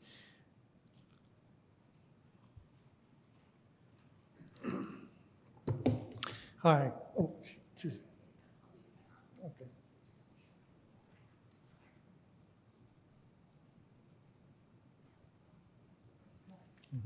I'm Ted Frick. I live in Weimer Road. I wrote a letter with my wife. I hope you've seen it in the packet. And I just want to bring a little bit of, hopefully a little bit of reality to the situation. After I saw the packet from the last meeting in August, there was a very significant email from Steve Smith. I don't know Steve, but he's a professional engineer, surveyor, has been around a long time, he's retired. And he made the point of he didn't think people were realizing how big this project is, the scope of it. So I just want to give you some concrete examples. If you can see, yeah, on the screen there, that's a picture of largely what is going to be Shasta Meadow in the current plan, okay? It's a hillside. I took that about halfway up our property, up the hill. If you look at Arbor Ridge and the trees behind it, the tall trees behind Arbor Ridge, that's about 2,500 feet, or roughly half a mile. Just to put this into perspective, we're looking at a half a mile. That's about 25 acres or so that looks grassy, and using Steve Smith's comparison, this would be about 2 of the Kmart projects in size, 2 of them, okay? At 340 units per project, or multiply that times 2, 680 units, okay? On roughly that hillside. So I just wanted to bring that to your attention. It's a big place. I've lived on Weimer Road for 46 years, and I know the area very well. I've walked most of it at one time or another. It's quite hilly. And the other thing I just want you to think about while this picture is up here is I was trying to imagine what a 10-story building would look like on the top of the hill, okay? That's where Everest Center is. It's one of the highest points. I don't think it's an accident that it's called Everest Center, since most of these neighborhoods are named after mountains like Mount Shasta, Denali, and so on. So I got out Google Earth and I hovered around to see what the elevations were. It's roughly 800 feet above sea level, right there above Arbor Ridge. That's one of the highest points in Bloomington. And if we're going to put 5 or 7 or 10-story buildings up there, they're going to be pretty high up in the air. And so I was just trying to imagine what that would look like. The developer's saying they're going to move those downhill so they won't seem so tall, but Arbor Ridge is way up high to begin with, so I just don't know what that's going to look like. Now, I was looking at previous plans. They've changed them some in the new layouts, and so I'll take that into account. The second thing I want to talk about is drainage. Very concerned about that. I don't know if you look at the picture there, you see kind of a groove going down diagonally from the top right to the lower left. That's a ravine. When it rains hard, water comes gushing down there. I mean, a lot of water. You can see how much it's rained by the amount of water going down that hill. That's why there's some of the flooding issues that we now have with Clear Creek in the lower parts of the valley going through. The other thing I'd like to point out about that hillside is that it is largely karst. That was on the Coberry report back in 2003, and the city of Bloomington did the study, and that whole hillside there is largely karst. I don't know that anybody knows right now what it's like down below, but I can imagine that some of that water I see coming out the hillside for hours after a heavy rainstorm is not coming downhill, it's coming through hill, underneath, through the karst, possibly. I don't know. At any rate, I just want to bring that to your attention. And the last thing I want to talk about is traffic. And mostly the problem right now with Weimer Road is you've got one way out to the north, one way out to the south if you want to go somewhere else, and you don't have any other choice. There's stop signs on two busy thoroughfares, West Bloomfield Road and Tap Road. Traffic can back up and it can take a while. So we don't have any choice. When you're talking about the grid, what you're really talking about is flexibility when you're talking about grids. We need more flexibility, and so I'm really looking forward to seeing Sudbury Drive go into town. So I have a choice. I'm not stuck waiting at the end of Weimer Road trying to go somewhere. Thank you. Thank you. Yeah.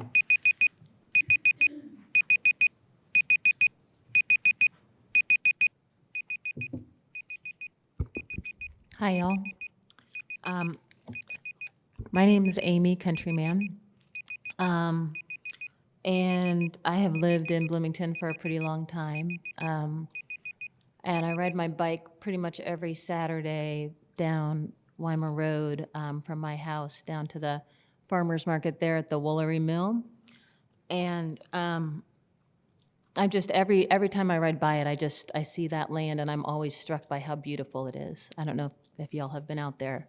I've never walked on it, but it's just gorgeous with the creek and the fields, and there's big old trees on there. And I just felt like I just wanted to come give another perspective on this project.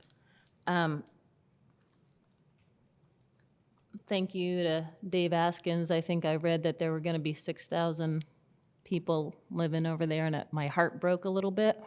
And, you know, I hear now it's down to like 4,375. But I've lived here long enough to remember when Bloomington had a lot more forests and a lot more farms and a lot more wild spaces than it does now. And some of y'all might remember the Browns Woods controversy from like 20 years ago, when there was that beautiful woods over by the highway that got turned into Basswood Apartments and Canterbury Apartments, and Bloomington was even radical enough back then to have a tree sit. I don't know if anybody remembers that, but I do. The tree sitters lost, and so did the trees, and so did the creek and the fields, and this one probably will too, but I guess I just wanted to take a moment to try to be a good citizen and to try to ask you all to use the power that you have to think about the health of our community and of our planet in the bigger picture. One of the books that I'm reading right now is this one by Scott Russell Sanders. It's called The Conservationist Manifesto, and he lives here in Bloomington. And he said something that actually made me want to come here and talk tonight that I read. He said, "Good citizenship begins with the right conduct of one's own life and one's household, and then it stretches out to embrace one's community and the surrounding watershed. Only by taking on responsibility for the well-being of your place can you become a good citizen of a state, a nation, or the planet."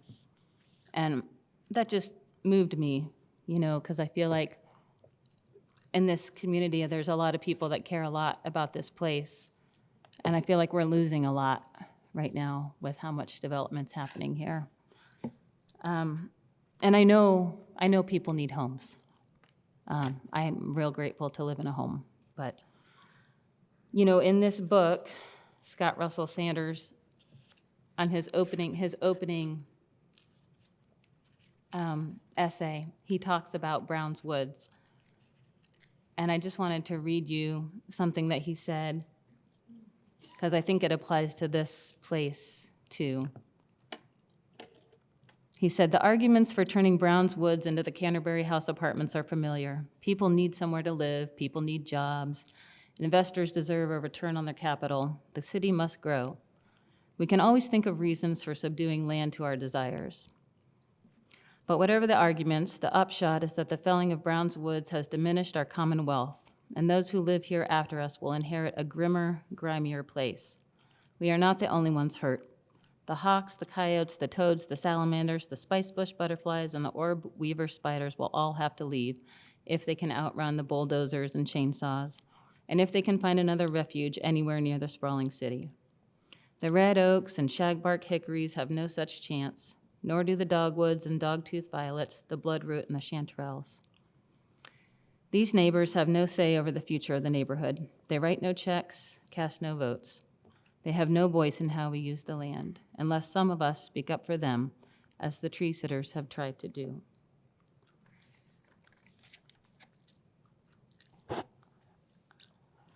So I don't have all the answers, but I just wonder what it will take for us as a community to recognize that caring for each other means caring for the earth. And when I saw that map that was up there, that was the satellite picture, and there was all the development all around, and then there was that big, beautiful green space in the middle, I saw a really different possibility, a really different opportunity for us as a community. So, yeah, I just wondered, can we envision a different future than more development? Thanks. Thank you.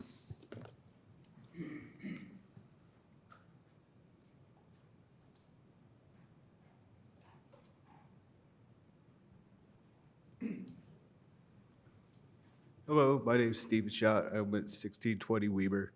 And I just quickly want to just make a point. There's our property, we have a creek coming through the property. And that creek is basically runoff from the apartments that are back behind the Wapahani where that pawn shop, and that there's an enormous amount of water coming down through there when it rains. And where the other gentleman, his picture is basically where that ravine comes down. Now we're adding more roads coming down that hill. All that water is going to converge right there. I don't know what to do about it. I don't know if anyone can actually comprehend how much water that is. If you sit and watch it, it's like watching the Grand Canyon or something, the way the water's churning up. It'd be fatal for a kid or an adult. And as I see the map, there's actually a proposed pedestrian walkway going right through, right where that creek is. And it's not even on the map. So that's basically my biggest concern there. How are we going to add roads coming down a hill towards a FEMA flood zone and improve the drainage? How is that going to happen? That's the part I don't know. The water's coming back the other way. How do I put it? I don't want to go on a tangent, but this happened before we owned the property, the Freeling family, when they took the Twin Lakes, became one lake. And the water just got routed through her property. And really nobody ever did anything about it. The way I could tell, there's a culvert there. It forces the water to turn 30 degrees to go underneath Weimer. And when it rains, you can watch the water. Sooner or later, there's not going to be a road there. And now you're going to add more water coming that way. Somebody really needs to take a look at that. That's all. Sorry, I don't want to be a thorn in anybody's side, but there's a lot of water there, and there's ideas proposed for that exact area. Right there. Obviously nobody's looked. Nobody's been down there. Nobody's paid any attention to it. I do. I hope someone else does. Thank you. Bye. Thank you.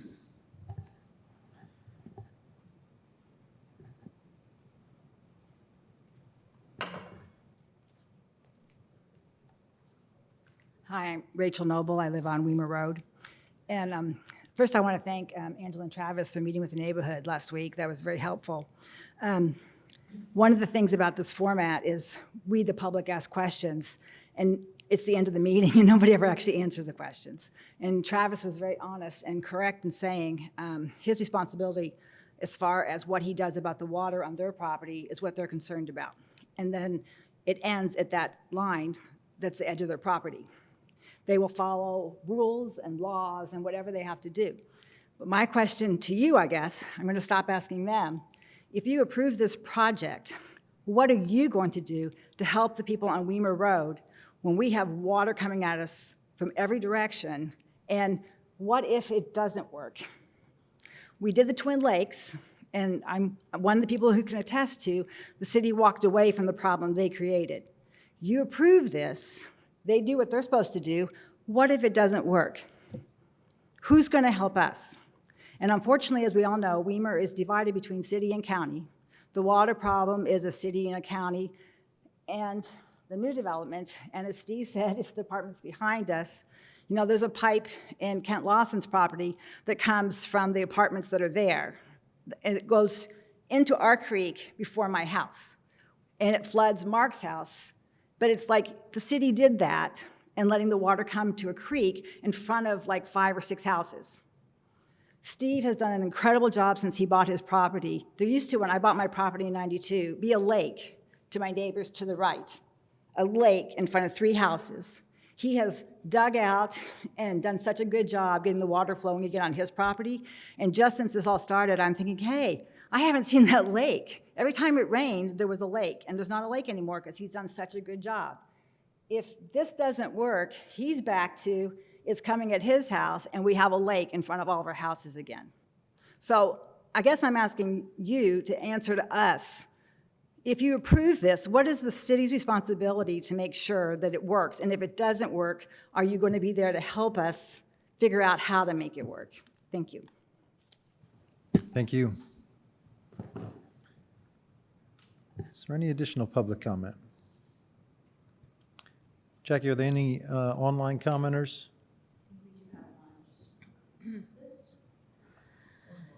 Let's take, I think we got one Yeah, we more do have here, one and then we'll online. go to online after this next Okay, great. comment here. My name is Vivian Pernish, a homeowner on Weimer Road. Thank you, Travis and Angela, for meeting with us.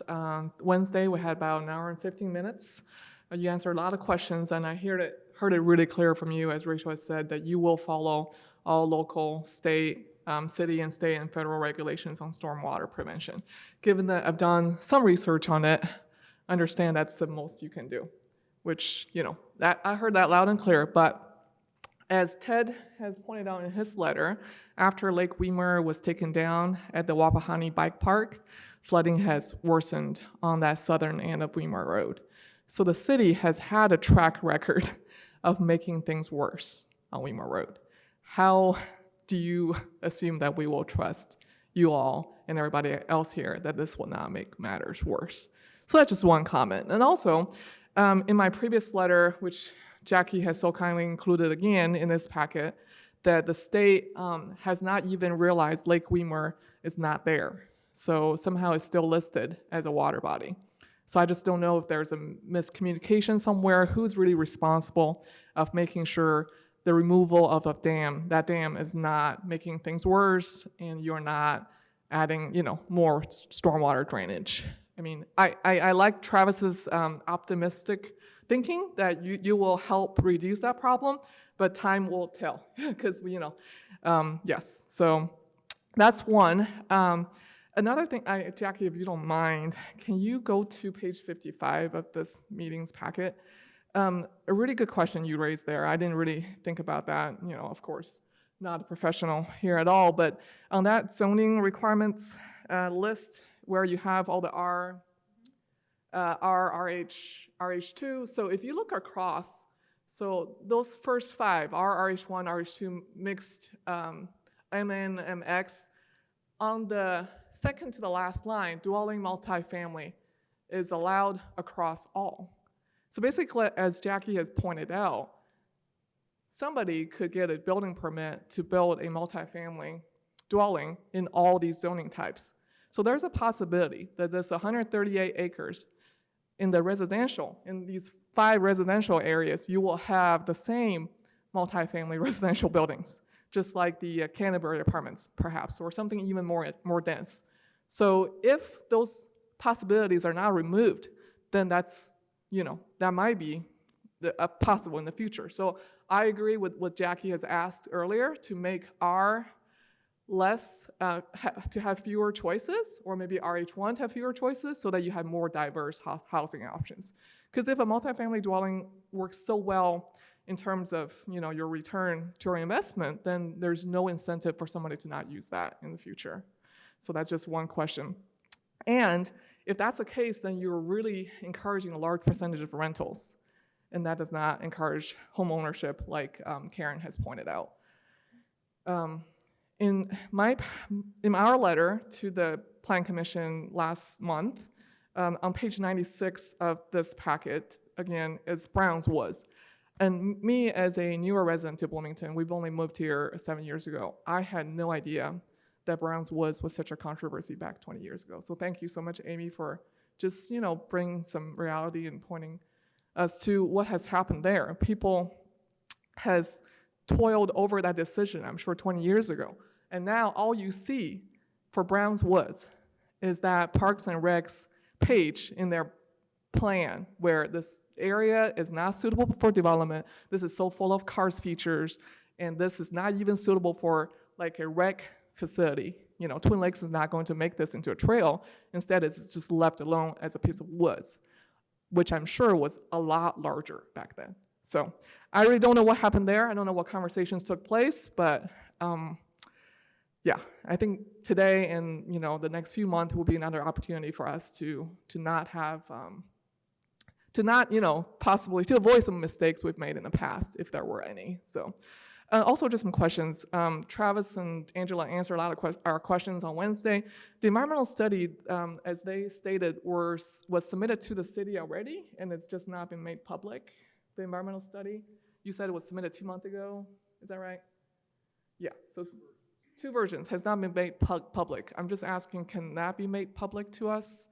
That's one. The traffic study also, they've stated that will not be conducted at this level. So they'll have to wait till this is recommended to the city council, and that's when we'll have the traffic study. Is that true? I'm just asking. And therefore, is that enough? All these triggers of phasing won't be available for us at November meeting. Is that even realistic for us to expect a vote? So I'm thinking, we want more studies to be made public before a decision is made. Thank you. Thank you. Okay, we're going to go now to online comment, and and once we've heard from the online commenters, we'll come back to comments here in the chambers. Dad, you should be able to unmute and say your name. Thank you. I'm sorry, sir. Oh, sorry, Sir. Sorry, sir. Excuse me, sir. Can you hear me, sir? I'm sorry. We have someone who's online who's going to make comment now, and we'll recognize you in just a few moments. I didn't realize that. I'm sorry. Yeah, sorry. Thank you. Hi. My name is Deb Pekin. I am a resident in Arbor Ridge. First of all, I want to acknowledge and thank the petitioner for addressing many of the questions we have raised so far. It really helps to get answers to our questions. And on a personal level, I'm very happy to see that the density is going down. But I think we still have a little bit ways to go before it will feel like reasonable and comfortable for this part of town. We're not downtown. I know you want an urban, walkable, your marketing language is very pleasant, but it doesn't seem very practical to us who live on this side of town where nothing is walkable now. And that means to make a walkable neighborhood, everything has to arrive at the same time. And I'm not very optimistic that will happen. So that's just an opening comment of mine. But we have witnessed a little bit of a pivot toward asking the city what they are going to do to control the surrounding area, and certainly the folks on Weimer Road have a very vested interest in that, but so do the rest of us because we travel through that area. And the traffic study is supremely important because if you're going to have this many more people, then even if the roads we have now are a little bigger, and there's a couple of more roads within the development to get around, I don't see any information forthcoming from the city and or county on how the roads that give us access into this new development must be improved before the development can really take hold. Because it would be, if traffic is difficult now, it will be terrible if there's more and more people trying to get through this area on these very narrow and already dangerous intersections. So I'm going to cast my vote and say, please, the city and the city in conjunction with the county really need to take seriously the importance of the infrastructure of roads leading up to a development of this size. And that is what I would like to hear from the staff and from the city about how we're going to address that before buildings are, before there's any groundbreaking. And I also want to just end by saying I really appreciate all the work the staff is doing and the council members are doing, because this is a complicated mess. The affordable housing situation is a challenge, and I don't envy you to have to figure out how to keep track of all that, because the timing of those affordable houses and their availability is going to be very important to the people who need them right now. So thank you very much for all of the hard work you do, and I look forward to finding out what you're going to do for us in the future. Thank you. Thank you.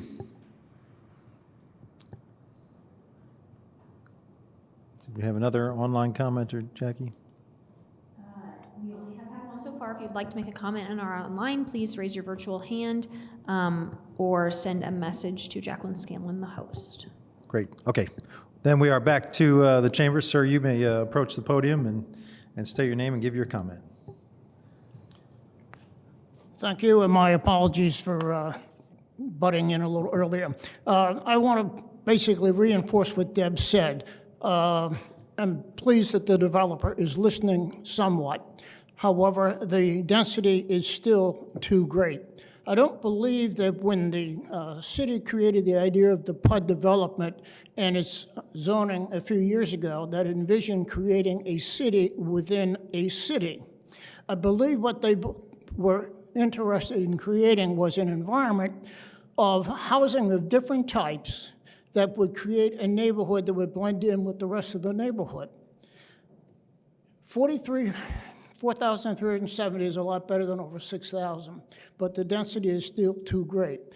And I'll refer back to the letter that I wrote talking about the issues, the density, the building height, the parking, and environmental requirements and traffic. Some of these are slowly being addressed, but they're not being addressed quick enough.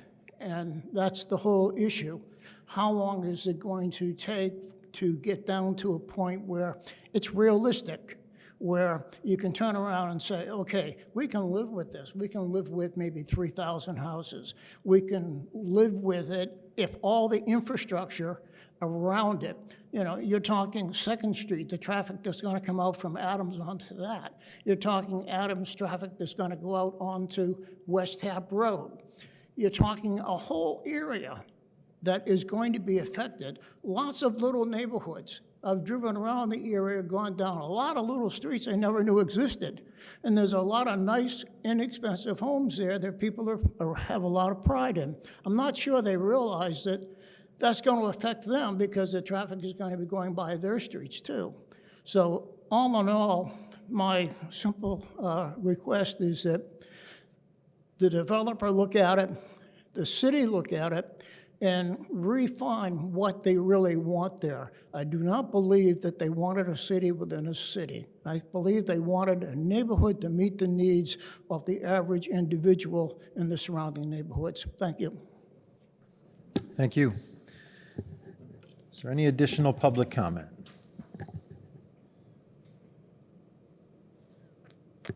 Last call for public comment. If you're online and want to make comment, just click that reactions button, click your raise hand option, and we'll recognize you. If you're here in the chambers, just step up to the podium.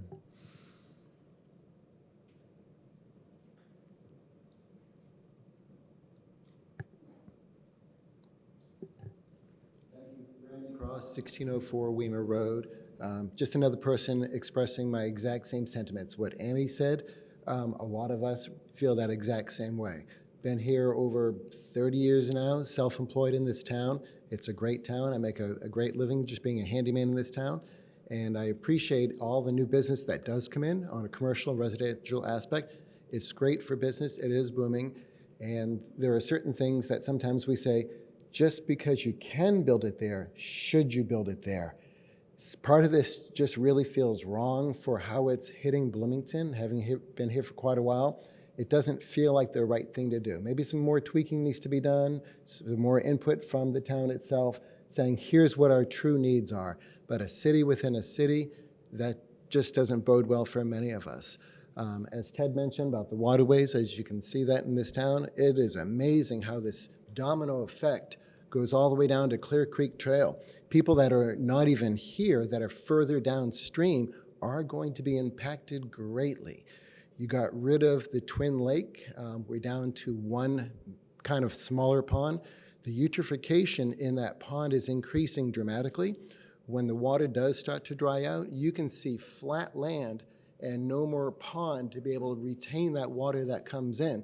And nobody's taking care of that pond itself. It is subpar. It cannot really handle too much more life that this town is asking of it. If you only put in just a couple retention ponds, it doesn't even compete to the previous lake or the Wapahani Pond that was taken out also. So you got rid of these two huge bodies of water that helped absorb all this now intense rainfall that comes at us. And we just find it so hard to comprehend, knowing as you live along a waterway, what it does to people downstream. Like I said, the people that are downstream, down Clear Creek, they're not here, but man, they would say right off the bat, oh, absolutely, this is going to impact us greatly. It's going to flood part of our land. When we had that first major rain after they got rid of the Wapahani Lake, right across the whole area. Then the beavers added insult to injury, and they blocked part of our creek. And then the whole cornfield off the side became more like a wetland. Well, the city came in and undid the beavers, yay.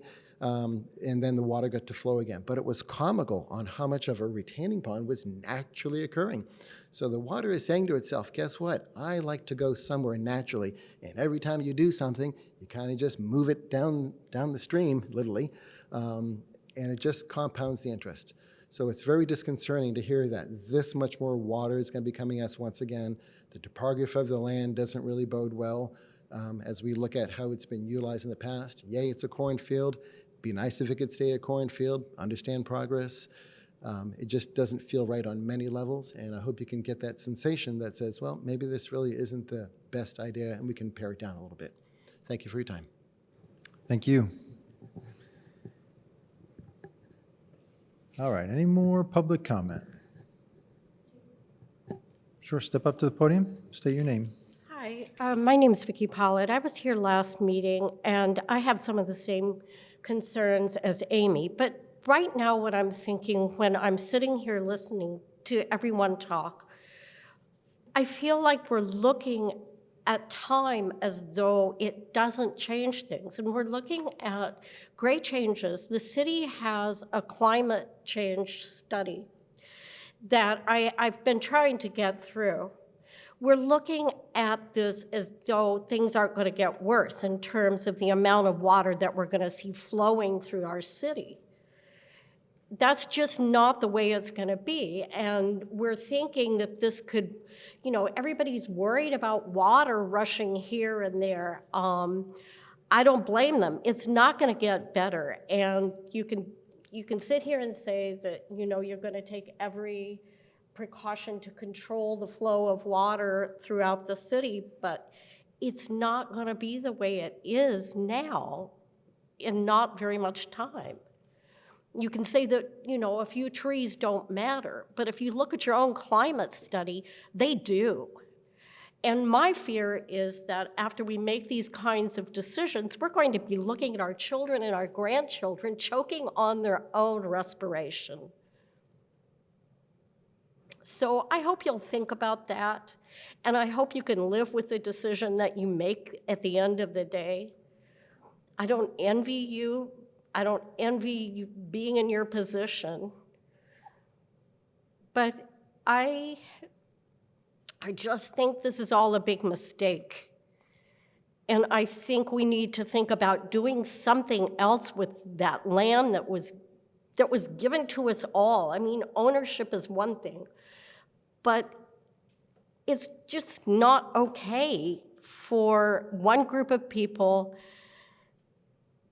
to do things that are going to bring so much misery to the rest of us in the name of fixing a problem that this isn't even going to fix. This is not going to fix affordable housing. This isn't going to fix low-income housing, which is what we really need.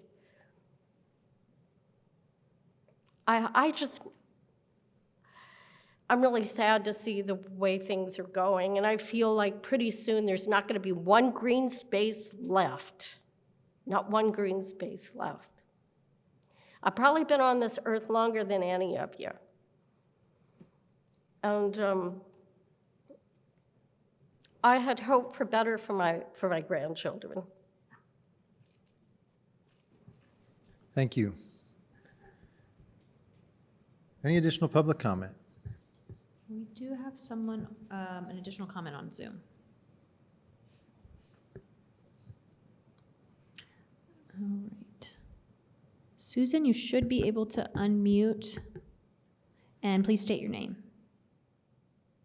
Hi, my name is Susan Welsan. I live on Weimer Road, and I've been in another meeting all night, so I'm not sure what's been discussed tonight, but I'm sure a lot of my neighbors have talked about drainage and traffic issues, so I won't go back over that, but I would like to ask a question to the city and the planning commissioners. When do you see improvements for Weimer Road coming? Weimer Road and Allen intersection are some of the most dangerous places in town, and I know they've been on the city's map for a long time for improvements, but it's never happened over the decades.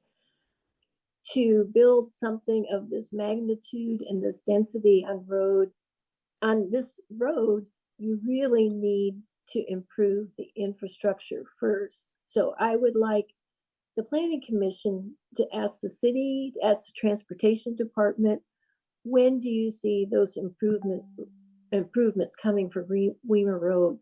Because the things we've brought up in previous meetings, the sharp curve onto Bloomfield, from Bloomfield onto Weimer, the S curve around from Wapahani and the Sudbury place, and then the one-lane bridge. When are those going to be fixed? The infrastructure really has to be in place before something of this density and magnitude goes forward. And I hope you will consider the other things I'm sure my neighbors have brought up, like the flooding and the traffic issues we have already. Thank you. Thank you.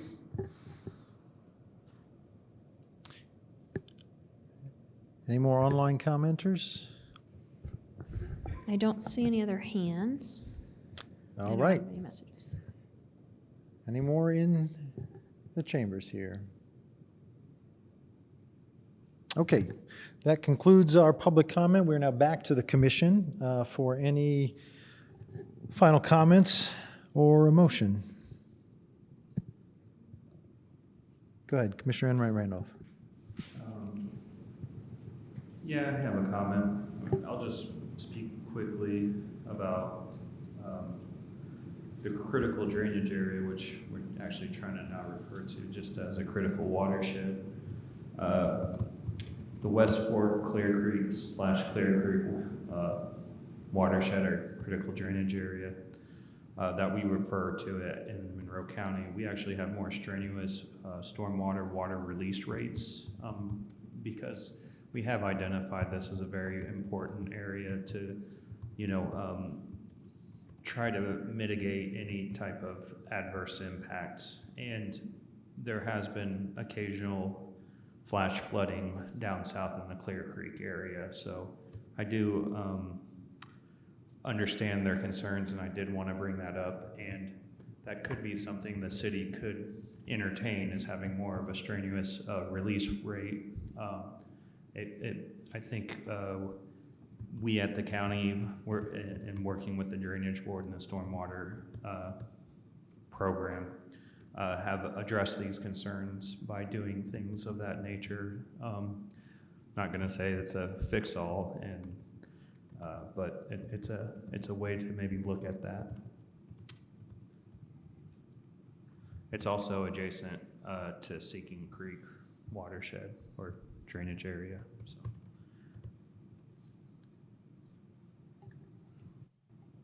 Thank you. Additional comments? Anyone? Yeah, I do pay attention to what Vivian has brought up on page 55 on the chart.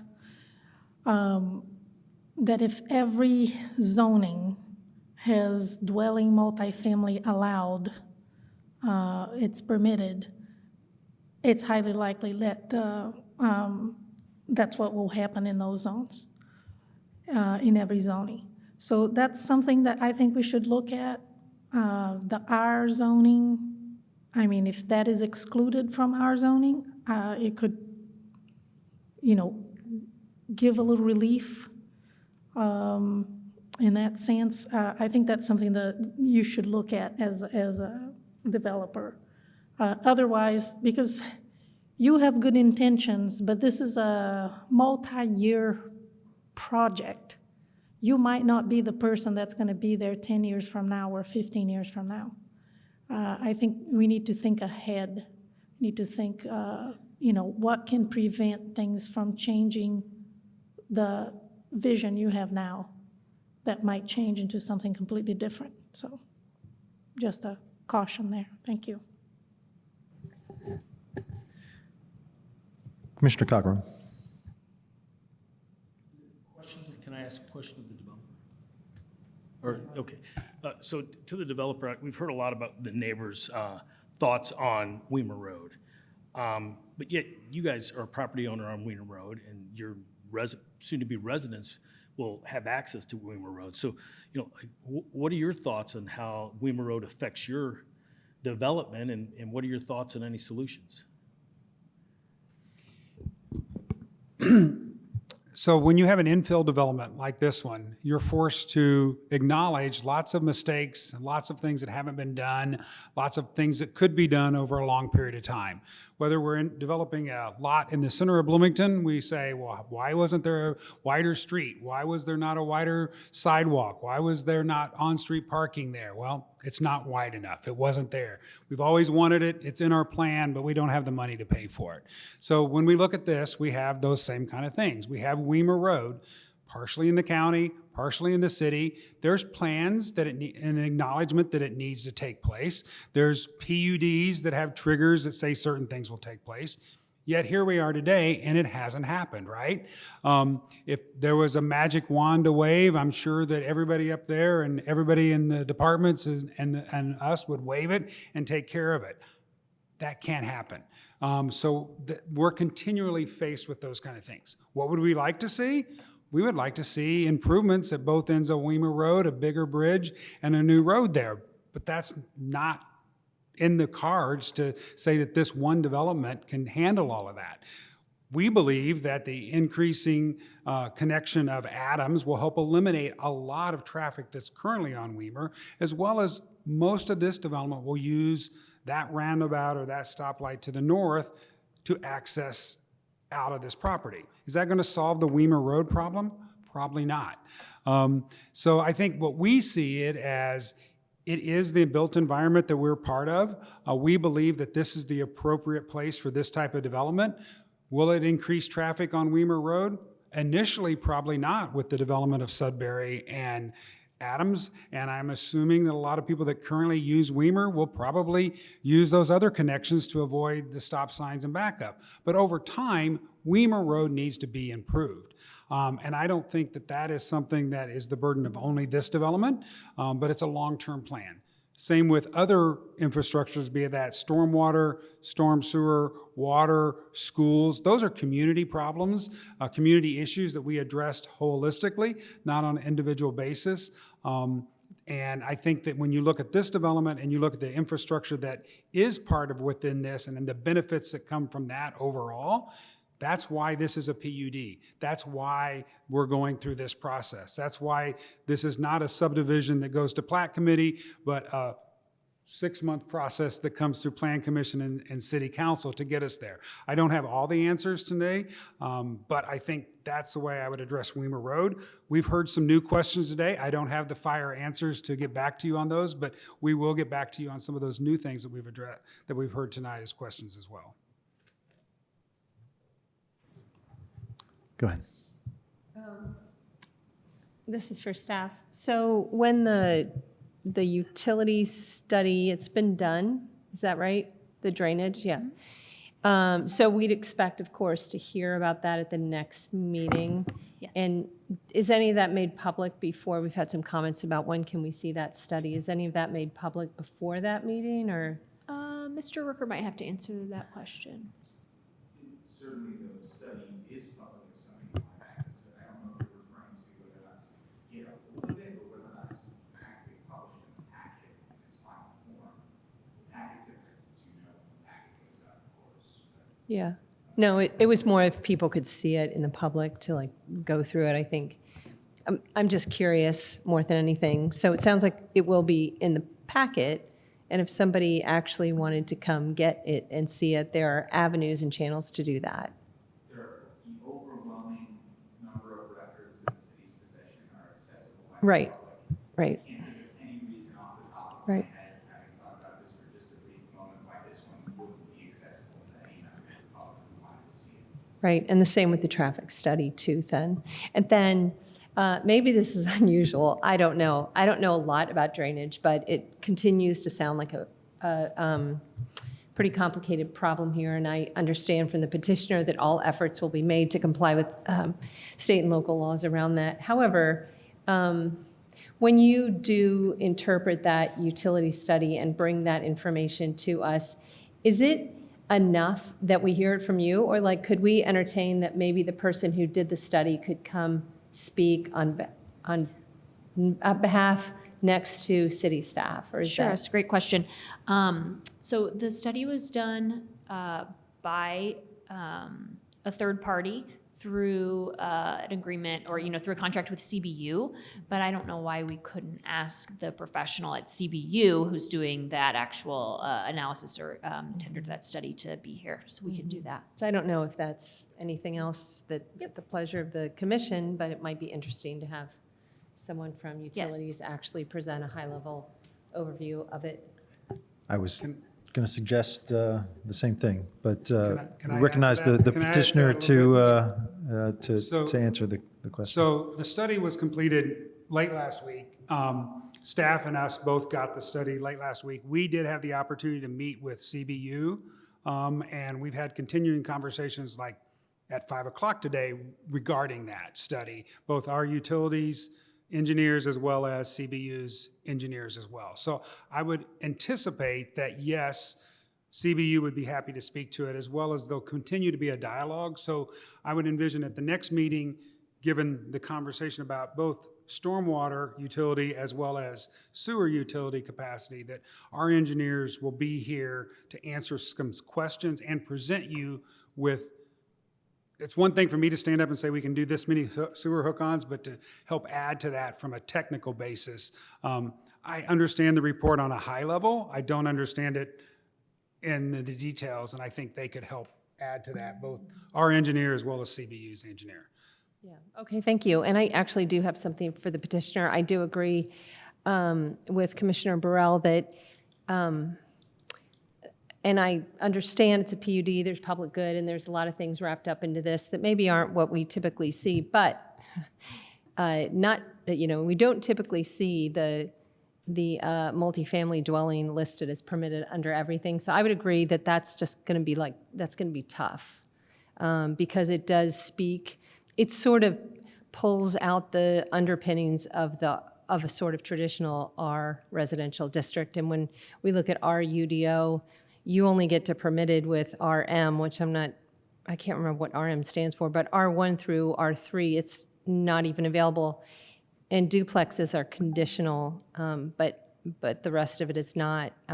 So even the plexes until you get to R4. So anyway, for me, I think that's going to be really hard to get behind seeing that permitted in all 5 of those because it is listed under the residential. So that's just, you guys are so great about asking for feedback. So I agree with Commissioner Burrell, there's some feedback.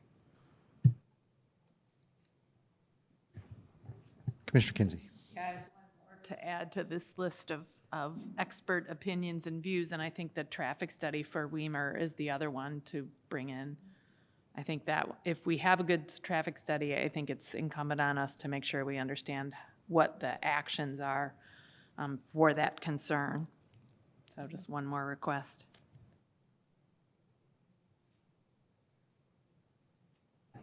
Any other comments? Go ahead.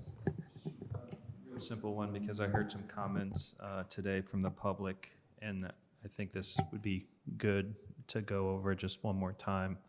And this is to you, Jackie, just kind of the process, regardless of where the Plan Commission finds themselves at the end of this petition, there's a next phase. So if you could just kind of go over the process of how this approval will take place or denial.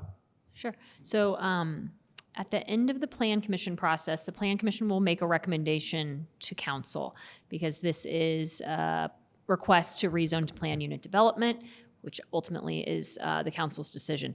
So you'll make a recommendation, approval with conditions, denial, or no recommendation. We have seen those go forward as well. Hopefully we will have an actual recommendation. And then that will go to council, and we certify it to council within 10 days. And then within 90 days of that, they have to make a decision, or your decision stands. And so then that sets the zoning and the rules for this land. And then the petitioner will start the process of subdividing and, bringing forward developments for the different sections. And as those developments come forward, development plans and a PUD will come to Plan Commission as site plans. Thank you. I've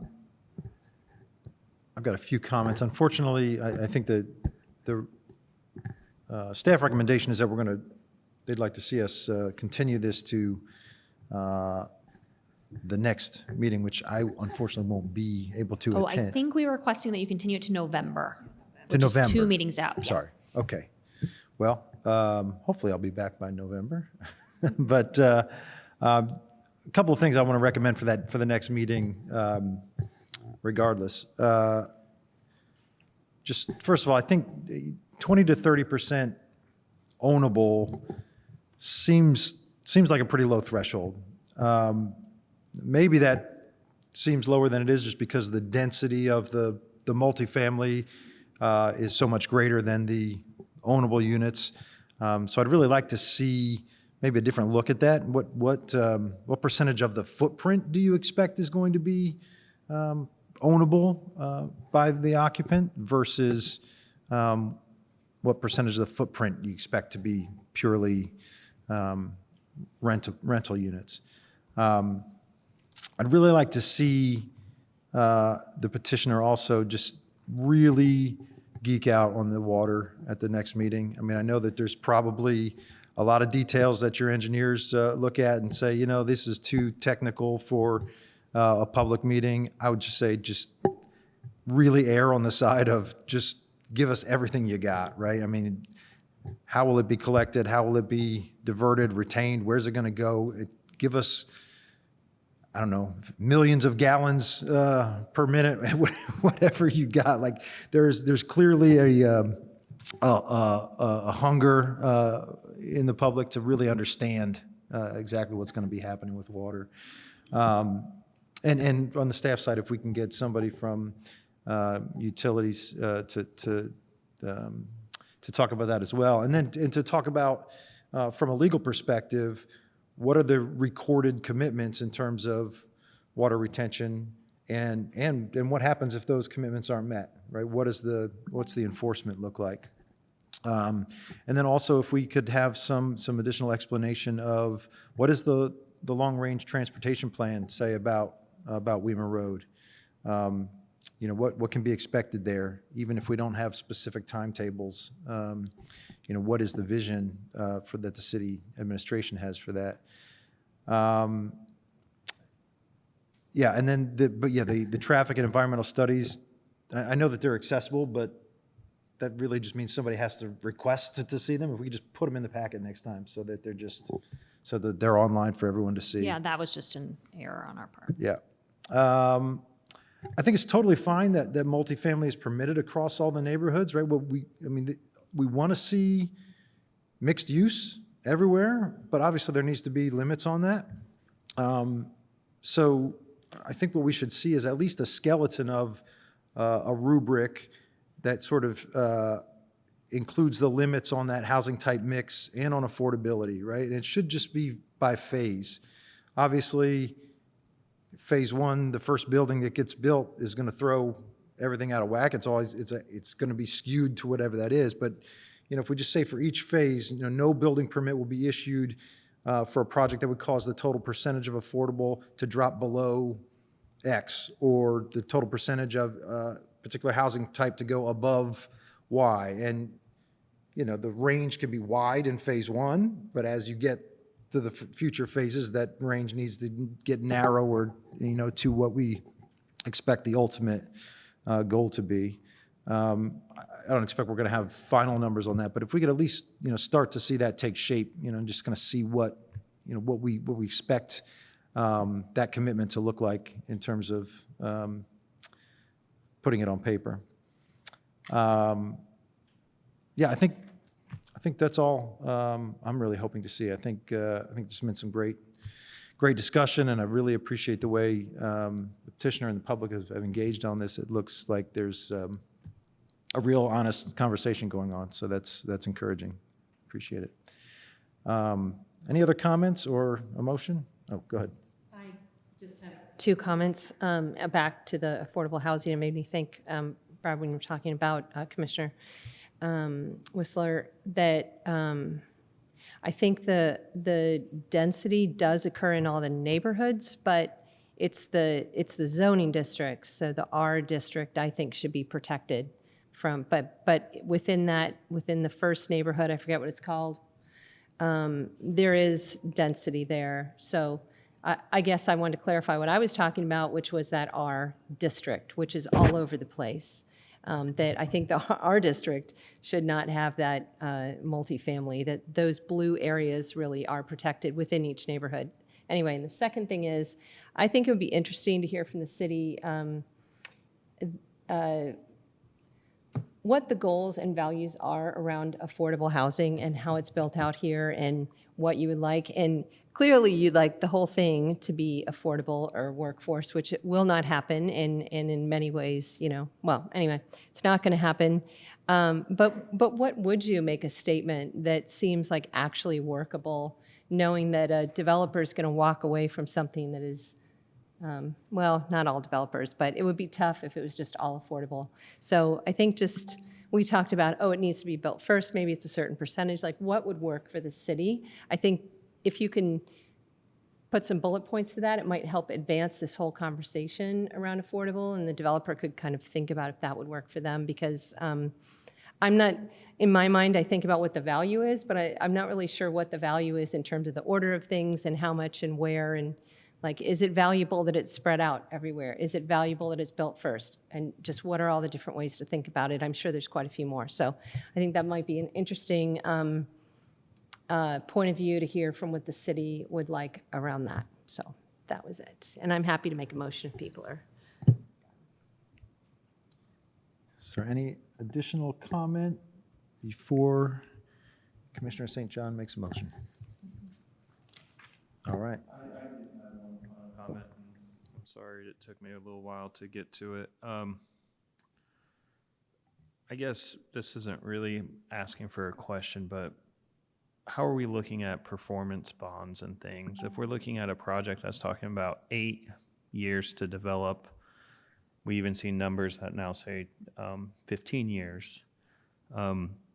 We just had this discussion at the Ordinance Review Committee for the county about putting in like a 10% increase per year for renewals for performance bonds because the cost of construction material keeps going up. And if we don't address that, and I think a public commenter asked, how are you going to ensure that some of these improvements take place? That's typically in the form of a performance bond if they walk away. So for a project that's looking at 10 years to complete, we should have this discussion at some point. And I guess there are some conversations at the state level where you can't hold up building permits and such if there is a performance bond on record. So that limits the ability of the city to, hold them accountable. Not saying that this developer plans to walk away or anything, but I do think that it's very important to have this conversation at some point.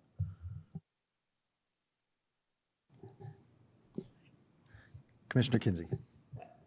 I appreciate all of these suggestions, and the last one I have is one that one of the commenters raised today about the understanding the implications of climate change and taking that into consideration. And, to me, this just seems like such a thing that we've got a long time horizon on, that it's worth considering those issues, and if there's any insight about that and how that is being factored into decisions and how this will work. That might be covered in some of the flooding issues, but I think that's worthy of more insight and conversation. Thanks. All right. Any more comments or questions? All right, I think we're ready for a motion. I will move that PUD-18-23 be continued to the November meeting. Second. All right. We have a motion and a second. Jackie, would you please call the roll? Burrell? Yes. Seabour? Yes. Cockrum? Yes. Korodke? Yes. Kinsey? Yes. Smith? Yes. St. John? Yes. Whistler? Yes. And Ballard? Thanks. All right, that motion passes. We are on then to the next petition on our agenda. That is ZO-29-23. City of Bloomington Planning and Transportation is the petitioner. This is a text amendment to address the required amount of ground floor non-residential uses in the downtown character overlays. I believe Jackie is going to present this one as well. That is correct. Curious if I Yeah. can. Is anyone up for just a 3-minute break? I would, yes, be happy to. Let's recess. It is 8 o'clock. Let's come back at 8. Oh, it's just after 8. Come back at 8:05 and Thank we'll you. reconvene. Thanks. Recording stopped.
Recording in progress.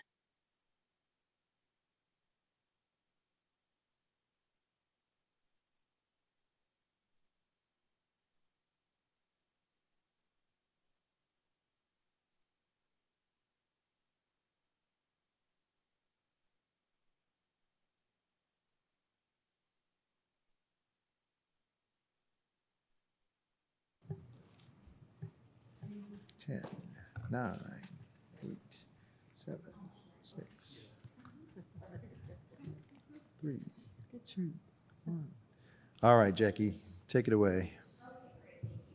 We are looking at 02923, a proposal requested by the Plan Commission to look at the language related to non-residential ground floor standards in certain parts of the downtown zoning district. So we heard about this at we discussed this at the August 14th hearing as well, and had a previous discussion with some Plan Commission members in March of 2023. There's a little bit of information here about that, which we talked about last month, us bringing forward some of that previous information.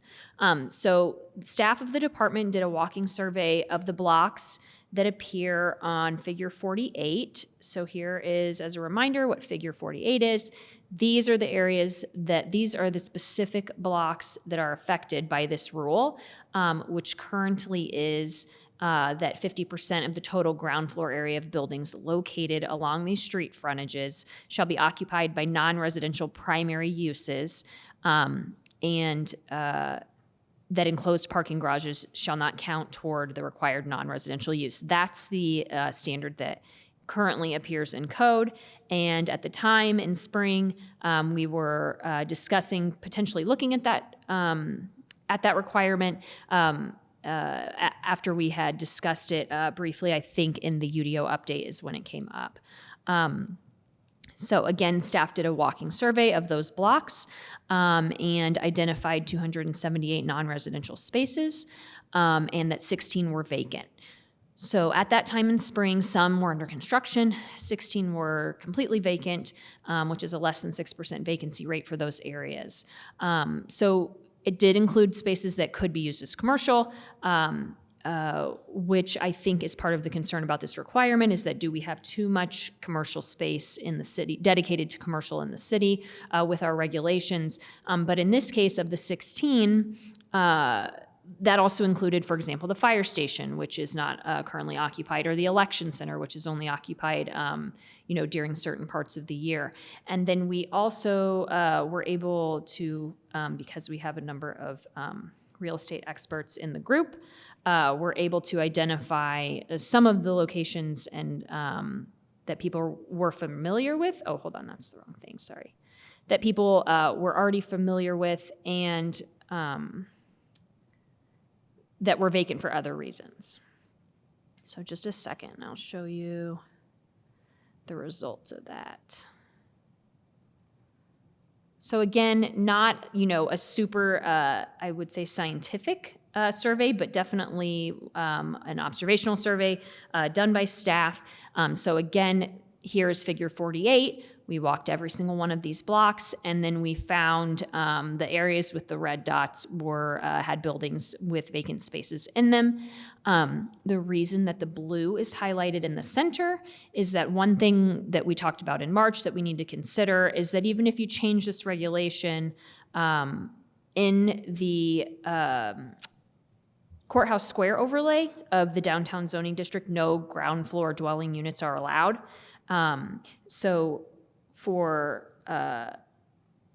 you can see that here under 2003-030B5D. So that is something that also regulates use on the ground floor. So obviously Courthouse Square, you can understand why that regulation was written.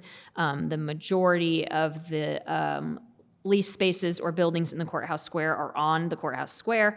And so wanting to have vibrant community-oriented uses there, from commercial to having retail and commercial and restaurant uses available in those areas.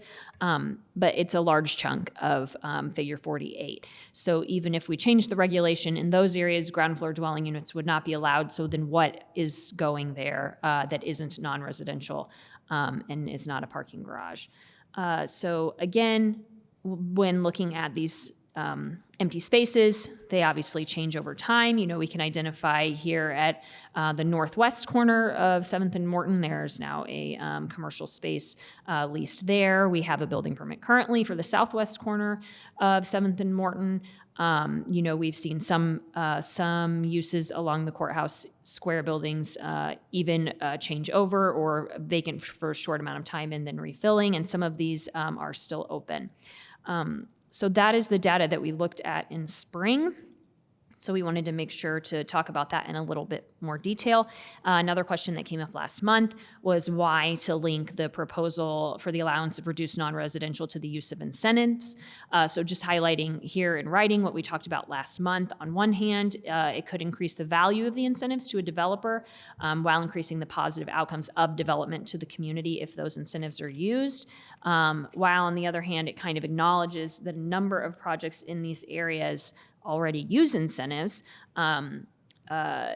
if they are multifamily and trying to get additional stories, then they could take advantage of the reduced non-residential space, allowing the flexibility, which we think is behind this request in the first place from the Plan Commission, is a search for more flexibility. So again, the department agrees, and we've talked about this over time, and we've made changes to the UDO in the last few years to reduce the amount of commercial space required, or non-residential space, in different parts of town, and that's something that we'll probably look at again within the next year.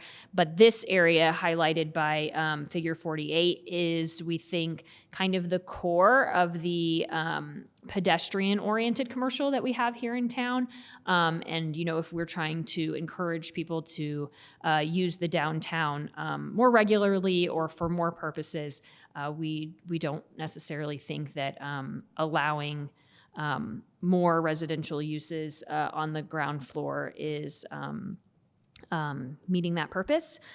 So we have prepared, the amendment that we prepared was based on, again, the request from Plan Commission, and we would be adding what is here in bold, that if use of either or both of the incentives listed in 20.04.110 is approved, the minimum percentage shall be reduced to 30%. At no time shall the required non-residential use occupy less than 1,500 square feet of the ground floor area. And that would be the change that we're proposing to, we think, meet the needs of those who were interested in this change. So I can answer any questions. Thanks.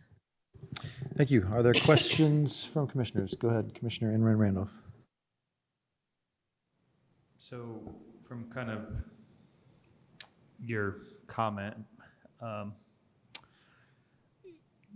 this is what planning had thought would address some of the Plan Commission's concerns or requests to look at the minimum percentage for commercial use and reducing it. So I guess my question is this what planning supports completely outside of the request from the Plan Commission? I would say great question. The Planning and Transportation Department doesn't see a need to make this change. Based on the data that we were able to gather in spring, and any of the real estate professionals on the board, on the commission, can correct me, but a less than 6% vacancy rate for this area, I don't think is alarming. And we don't really know that we can identify an impetus or an issue that we're trying to address. Do people who own property want to be able to use it for the most advantageous financial use? Of course. Would changing these regulations help that be possible? Probably. But we are, as I'm now saying a ton of these meetings, trying to weigh competing interests. We want the properties to be viable. We want them we want people to be interested in redeveloping in these areas, but we also need to, and are trying to weigh the public interest of being able to use these areas and having them be useful to more than just the property owner. That's not something we do all over town, but I do think that is important here. So I think the department outlook would be that we don't see evidence that it needs to change, but if it is important enough to the majority of the people on this commission to change it, we think that the going to 30% with a maximum or with a minimum amount is the most appropriate way to go about that. Thank you.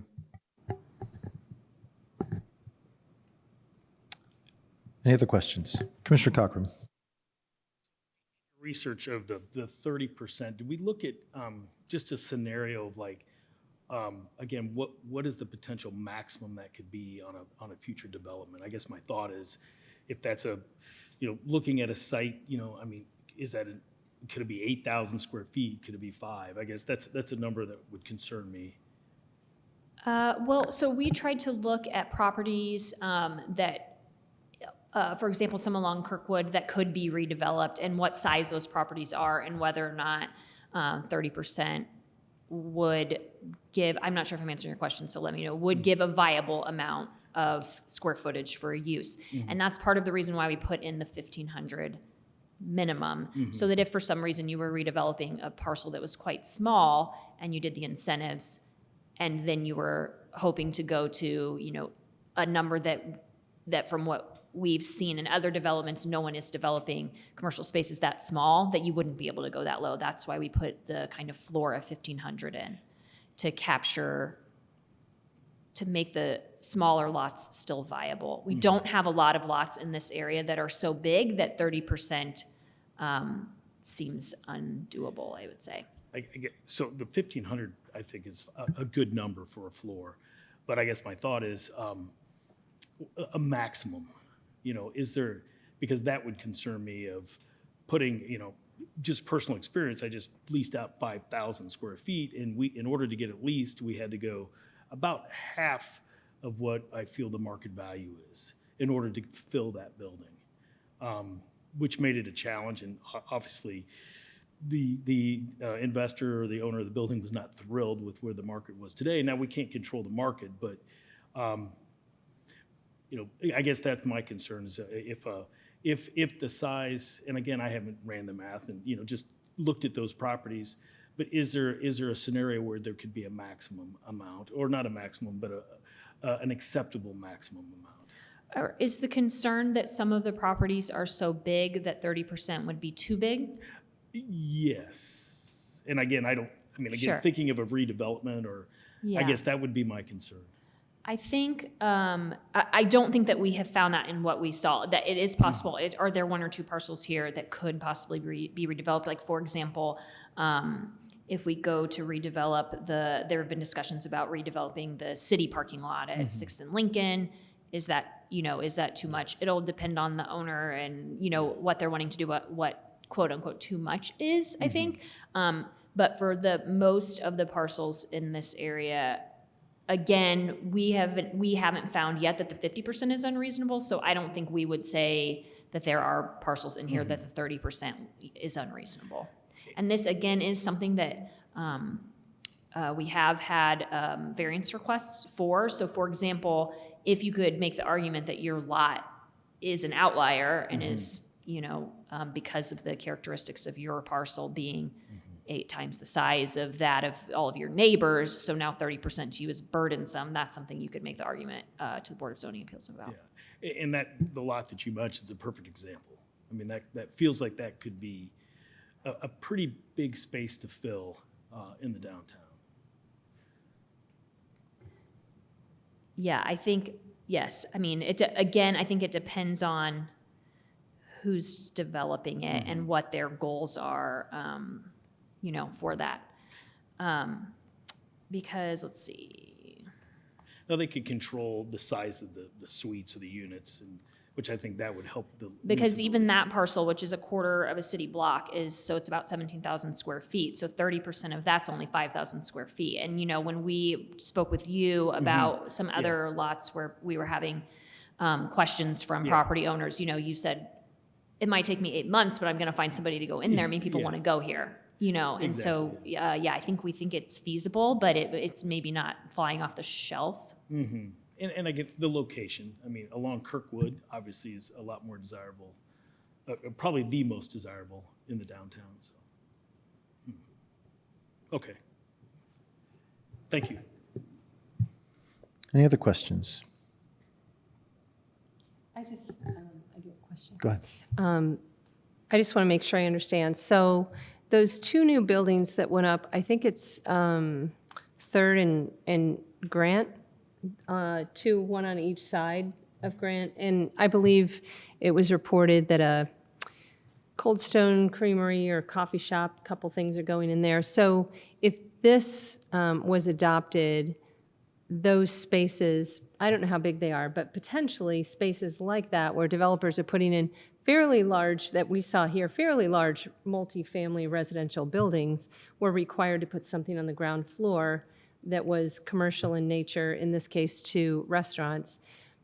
They wouldn't necessarily have to do that, or they'd have to be much smaller. Right. Well, they'd have to so just be I- smaller. They would yeah, have to do right, it, they but it would have just to be smaller. So smaller. they still have to do it. So They be have to do it to something- 30%. But if their building is so small that 30% is less than 1,500 square feet, then the lowest they could go is 1,500. Right, okay. So those are in a similar situation to, they are also quarter lot sizes, so they're also about 17,000 square feet. So assuming that they're building edge to edge, which they're not, if they maxed out those parcels, then 30% of that would be just over 5,000 square feet of commercial. I'm sorry, I have to stop saying that. It's not commercial, it's non-residential. So it's non-residential, it's not something where only your residents can use it, and it can't be a parking garage. So it doesn't have to be commercial. This is something we just get into the habit of saying commercial, but there are a lot of other social service uses, things like that. Are those uses going to be able to pay rents on Kirkwood? Maybe not. So it typically becomes something more commercial, but there are a wide array of uses that could go in these spaces that aren't residential. And you said that, just to understand, it was 8% vacancy, so most of these are filled with? Less than 6. Less than 6%. Which, okay. I mean, it's just a snapshot. It was one day, sure, but. Sure. Thank you. So I got a question. This all just seems a little bit needlessly complex to me. I guess I'll preface this with a bit of a statement. My concern has never been that the regulation is onerous and is preventing projects from happening because it's just not feasible in the market. That's not my concern. My concern has always just been 50% seems arbitrary. 50% is necessarily going to prevent a certain type of space from being built. If I think about, little spaces like a little coffee shop on the corner, or a little place like the Alley Bar that is just you've all heard of a hole in the wall, right? We're not going to have any holes in the wall because you're going to have half of the building has to be non-residential or commercial. And so you're going to see what we see, which is just, big spaces carved out that are hard to carve up into smaller spaces that are rentable by small businesses and prevent that sort of, cool, quirky little spaces from occurring. And so my question is, why can't we just say non-residential uses, including ground floor parking, must be 20 feet behind the front building face? And that's it. Why can't it just be that simple? I think, well, for us, then that precludes larger uses. Just like we've talked about here before, or I said earlier tonight, in this town, what we see is that multifamily makes you the most money, and we talked about projects like, for example, the project at 11th and Morton, where under the previous Plan Commission rules, they could do waivers, and they did, and they let them build them as convertible units that maybe they'll be commercial someday, and they've been residential the entire time. The more space we give in our potential developable space to residential, we're not gonna get that back.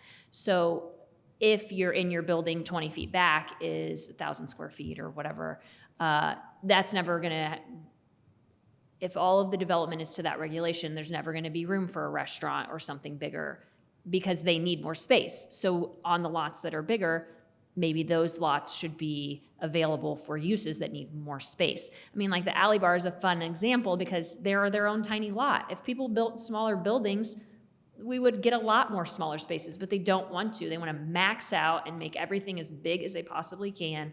And because of that, we need to have a regulation that allows for different size developments, because what we've seen is that everything's going to be maximized, which, I mean, makes sense. So I think, I don't know, to me, that's why we have the regulation. I mean, Alley Bar covers 100% of the ground floor. It's more than's required. But what I was suggesting doesn't preclude a larger space. I'm just saying, must be at least 20 feet from the wall. It could be 50 feet, right? Yeah. Could be as much as you want.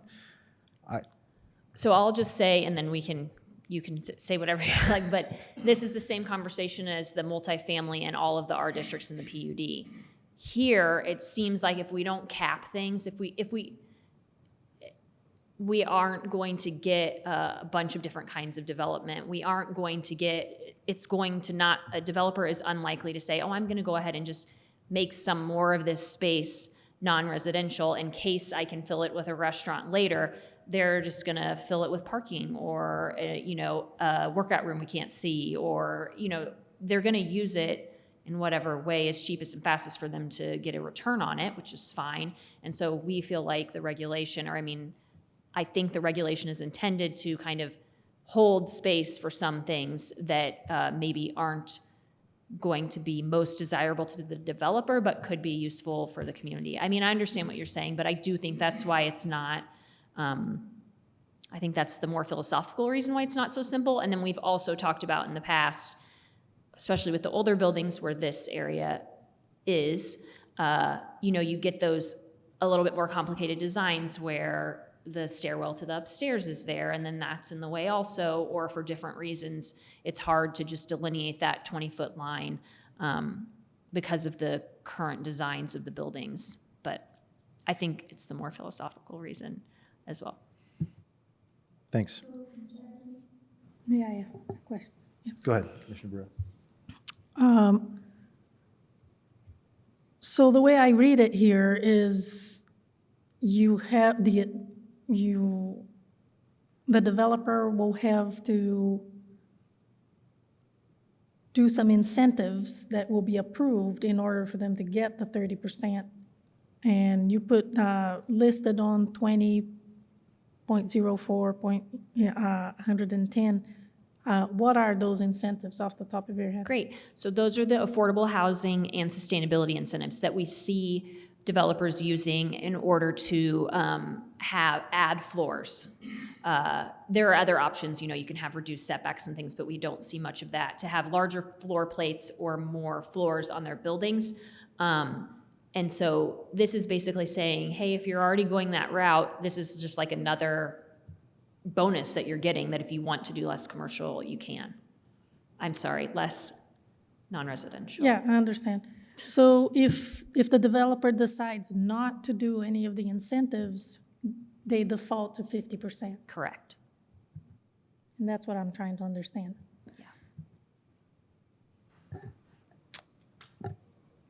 Go ahead, Commissioner St. John. I'm just trying to think of examples because it helps me understand. So if one were to look at the Uptown Cafe restaurant at a very busy, highly desirable corner, or near the courthouse. So I was trying to think how many square feet that first floor would be, but when you talk about that developers would be inclined to put in residential, are you suggesting that the owner of that building could take the Uptown restaurant and take 70% of the restaurant, starting with the back, going forward, and turn it into something that is residential, leaving, maybe it's 30%, maybe it's 20 feet. I don't know. The 20 feet sounds arbitrary to me too, but I get what you're trying to do there. Is that what you're suggesting, that those kinds of properties could turn into this small, narrow, small coffee shop in the front, and the developer might, and I know you don't necessarily, but are you presenting I'm saying that as- could happen in places. Yeah, So it yeah. couldn't happen there because it actually is in the Courthouse Square overlay. So Oh, right, units right. aren't allowed on Right. the first floor Right. there. Good point. But, it specifically says units, if I recall. Let's look real fast. Yeah, so in theory, he retires, they want to move on. You know, I mean, it used to be different things than it is now. They close off the back and turn it into something private for the for the people who live upstairs.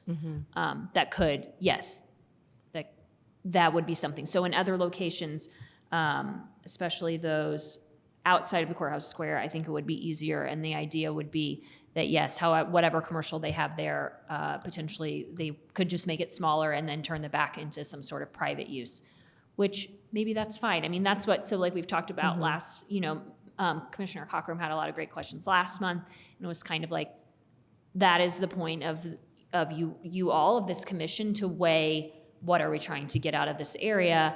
And if, you know, on the one extreme, if we're trying to incentivize commercial but not require it, then we just shouldn't require it. You know what I mean? Then we just take it out. If we're trying to make it as flexible as possible for developers, then we just take it out.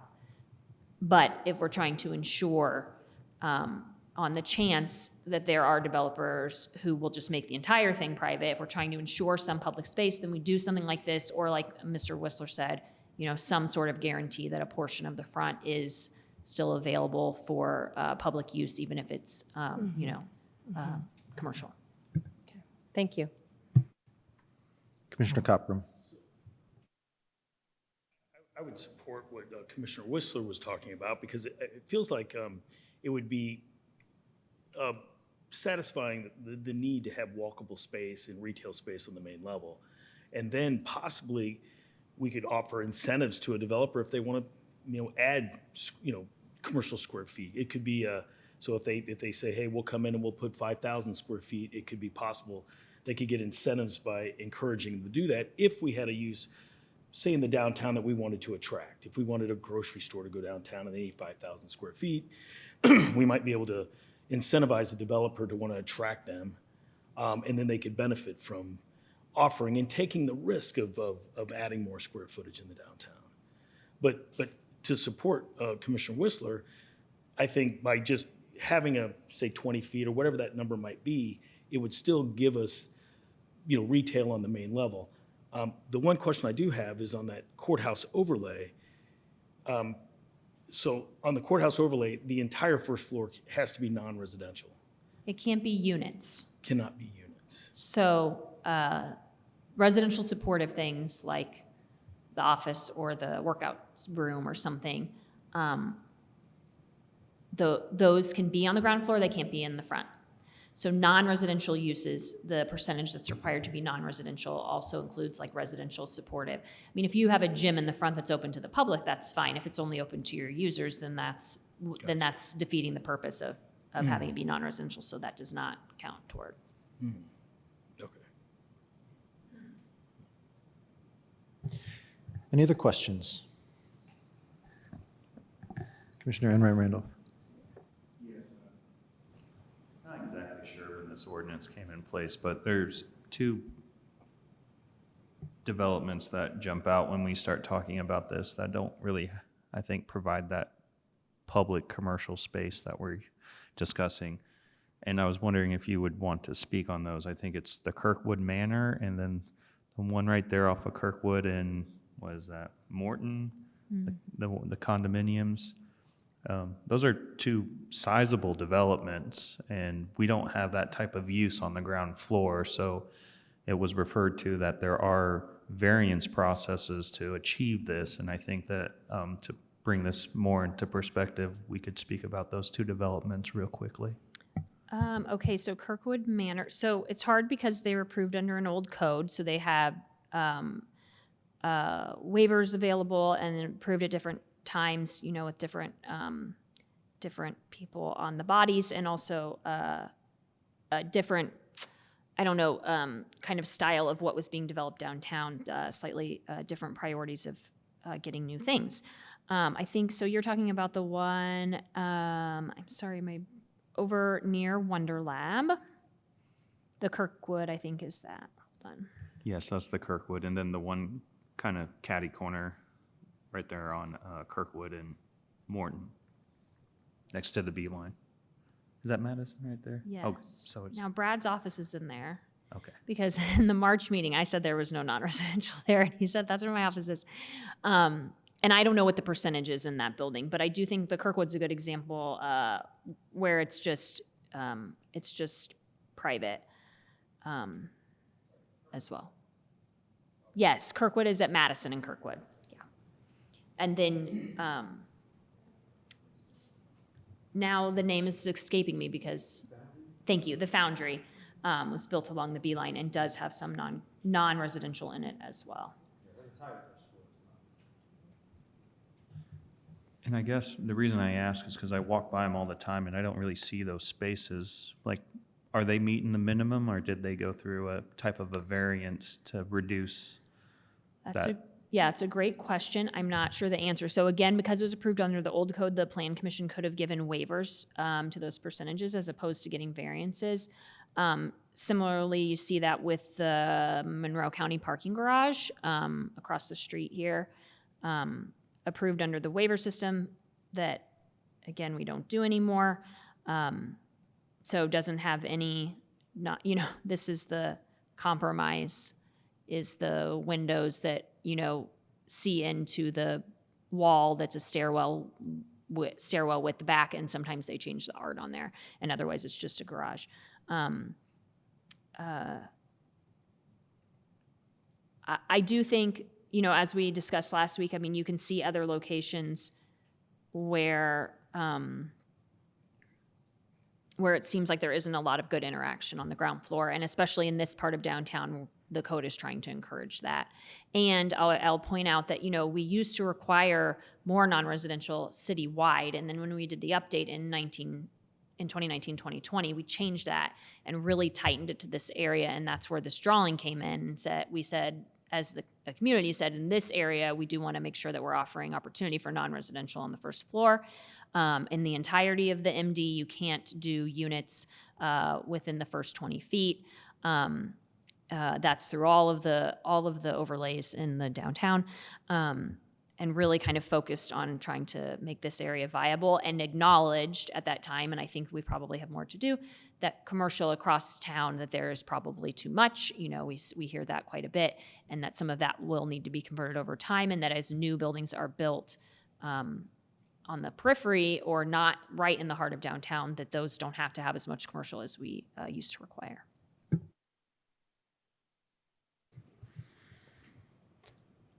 Any other questions? All right. We are on then to public comment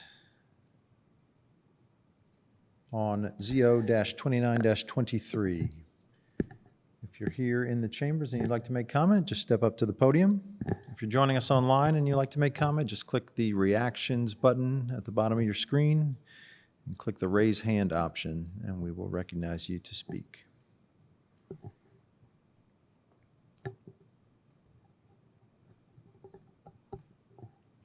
No one on Zoom, it looks like. All right, last call for public comment on ZO-29-23. All right, we are then back to the commission for any final comments or for a motion. Just to kind of expand on why I was bringing that up, and I guess that was just kind of a different ordinance, a different time, a different process to get that, what we would now consider a variance instead of a waiver. I think if we move too quickly, we might see more developments like this. And, being born and raised in Bloomington and, going by those, or at least one of those sites pretty much daily, somewhat at a loss knowing that there is kind of a use that's non-residential on the bottom, like office space or something open to the community.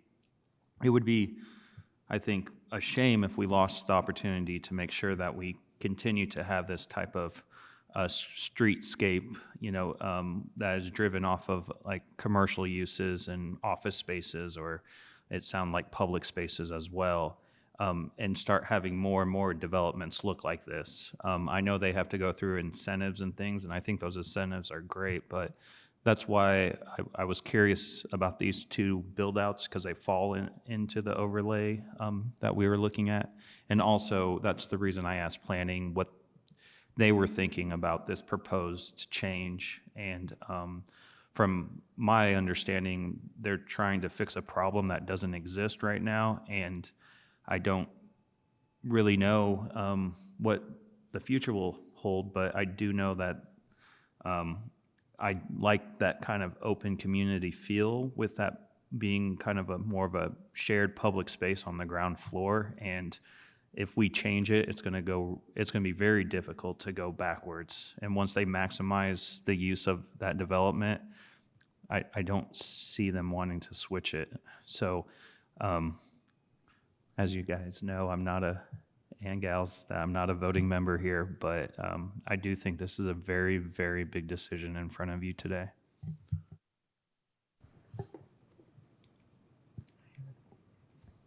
Go ahead, Commissioner Kinsey. I'm generally in favor of trying to increase some flexibility, and I like the idea of creating space for smaller depth and cozier types of non-residential space. But I worry about what we will lose in the vibrancy of a downtown community that is available to all people. So I think I was generally in favor of more flexibility when we started this conversation, but I'm not persuaded that this will help us. So I think I would go back to staff's, what we had originally. I don't see another option here. I do like the idea of making an incentive. So attaching incentives makes it slightly more attractive, because I think that helps us get more of other things we want.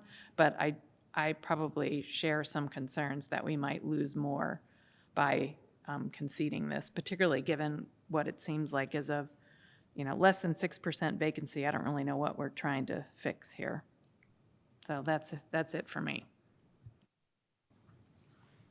Yeah, I'll piggyback off that real quick. I think in the beginning I was too in favor of the flexibility, but after staff and Jacqueline, I appreciate you guys doing that. Door to door, kind of look into things, and knowing a vacancy rates that low. I do believe the general commercial market is going to be shifting radically. I don't think we're there yet. I think over the next several years we need to be open to this conversation coming back. But not being there and not, if it's not broke, that kind of thing, no need to really address it at this point in time. But yeah, I do appreciate, you guys looking into this. I did a little more research myself, and I think the numbers are stronger than I kind of even thought from the beginning. So I think if we can just continue to look at the data as it, changes. And I will say, being on the Zoning Appeals Commission, we had a hearing on the Hayes Building and a vote on that. While I was in the minority in my vote, I believe that's the reason for the BZA to exist, is to hear cases like that where exceptions do need to be made, and that body then allows to vote on things like that. So I think if we leave it, the way it is for me right now, that makes sense. Thanks. I think the way, sorry. Yeah, I'm not in favor of this. I like flexibility and I like the word incentives, but I don't like either of them for this. I think it is a treasure. We don't live in a big city. We live in, well, I don't know technically what the term is, but it's not a big city. It's a smaller town that hopes to continue to grow and thrive. And the downtown is central to that, with all due respect to the mall and some of the other areas around the community, the north side, the south side, west side, they're all trying to do a lot of things. The downtown is core, and this isn't even all of what I might, in my definition, consider the downtown. It's a very specific, protected part of the downtown, and so I have absolutely no interest in changing this. I think the numbers would support that we don't need to, and that's really how I feel about it. Thank you. Commissioner Burrell. I think the planning department did a very good job here, because what they proposed is they're not changing. Nothing is changing. I don't think people are going to go and quit commercial space or whatever and add incentives so they can make it smaller, so they can, I don't think that will happen. This is for new build. What they wrote is for new build. And that's, I think it's pretty elegant, you know, that it's, so if you're gonna have a new build, if you wanna have some incentives and reduce the amount of non-residential space, you have an opportunity to do so. I don't think it will affect what exists at this point, because nobody's gonna go and spend money to create incentives to reduce the non-residential space. So I think it's a pretty elegant way that they came up with what they have here. I don't think there will be a lot of change. That's what I believe. Any other comments? I had a question. We might have covered this in the past, but did we look at like how many variances have been applied for from this? That's a great question. I am not sure if we talked about that in the spring. Let me see if I have anything written down. I would say, if any, hold on.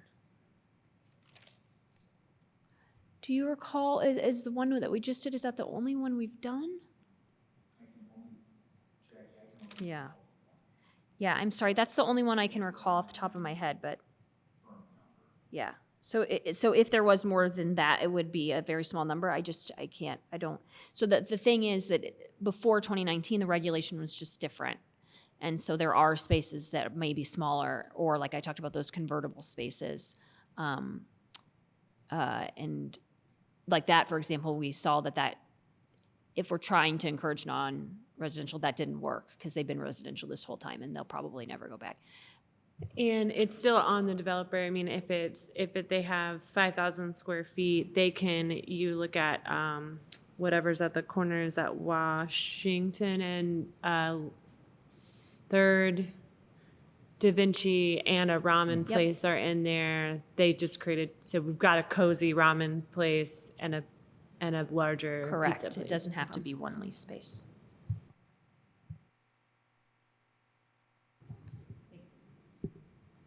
Any other comments? Commissioner Cockrum.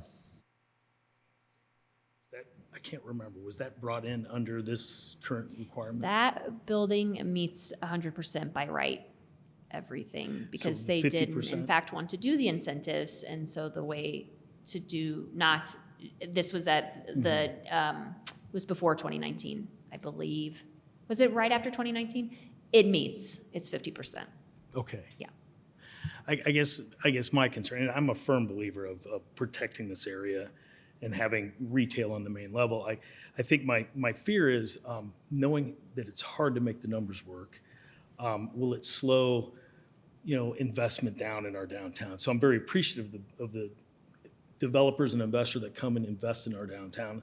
But will it? I guess I'm looking for that formula that will still encourage them to want to invest in our downtown and won't give them pause.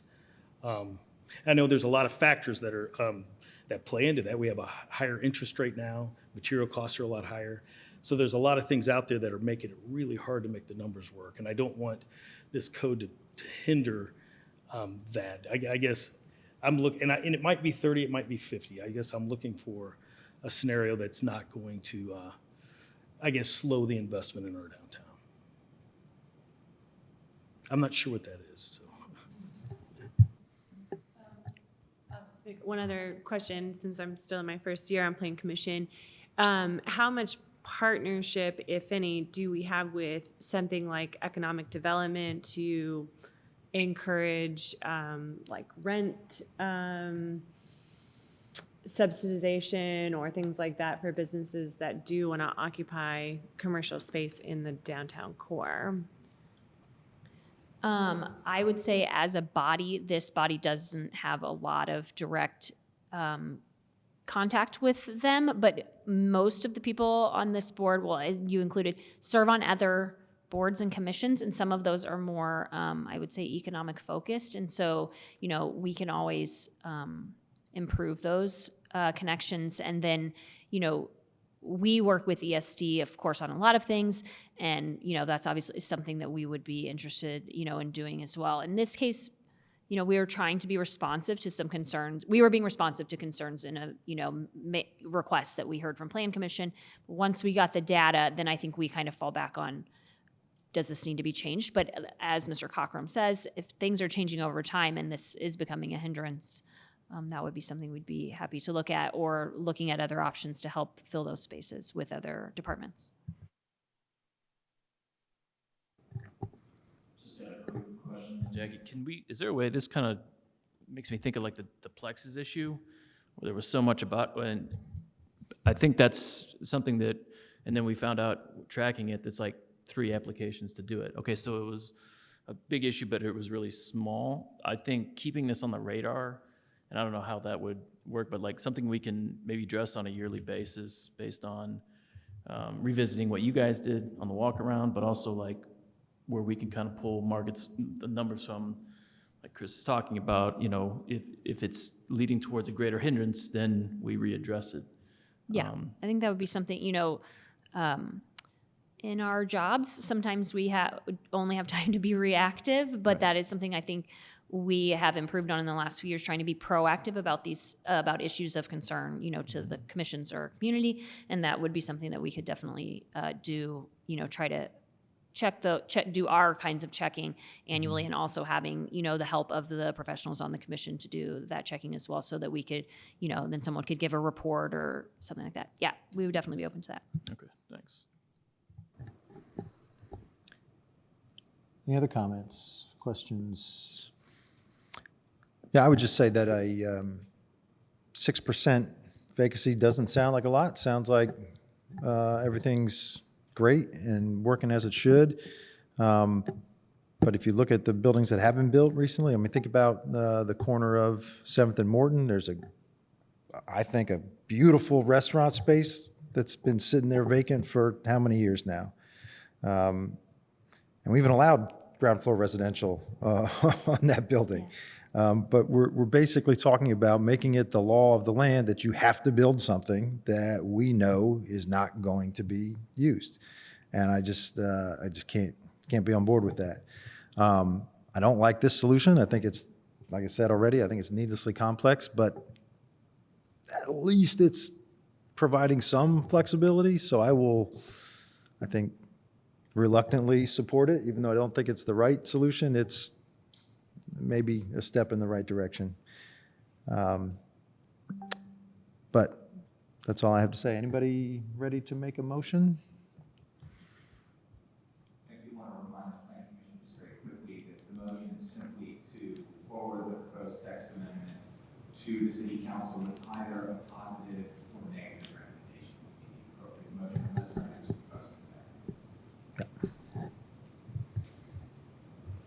I'd like to make a motion to forward the ZO-2923-23 to the Common Council with a positive recommendation.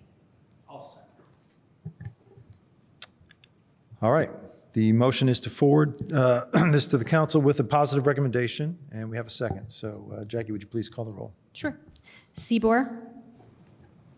No. Cockrum? Yes. Korodke? No. Kinsey? No. Smith?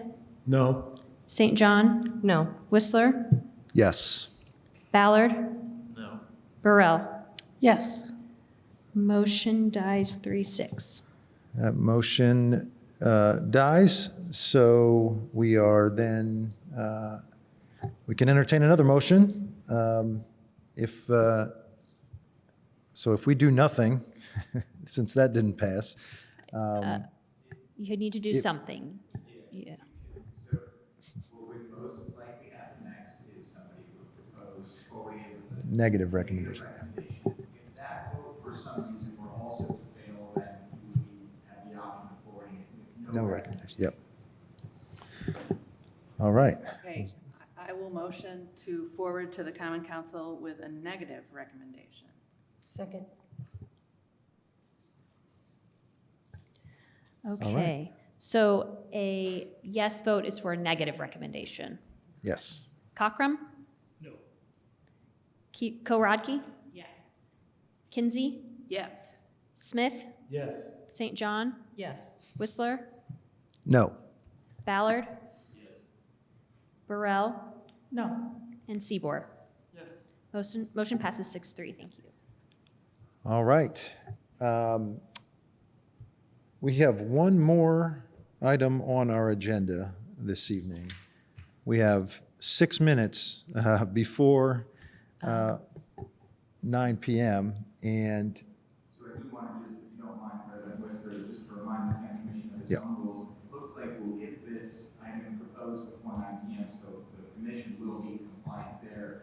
But the Plan Commission's rules do require adjournment at 9:30 p.m., regardless of whether or not we're done with the pending petition. You do have the option of suspending that rule by unanimous vote. If you do not suspend the rule by unanimous vote, the rules do require you to schedule a special session within 1 week of today to take up the unfinished petition or petitions. and if you were to continue talking for another 6 minutes, but that would mean that this would just be continued to our next meeting, No. You're required to schedule a special session. even if it were not introduced before 9 p.m. Correct. The rules state, here I'll read them. Any cases remaining to be heard on the agenda at time of adjournment shall be rescheduled for a hearing at a special meeting within 1 week of the original hearing. All right. Well, let's get cooking then. All right. Next up is our final petition for the evening. This is,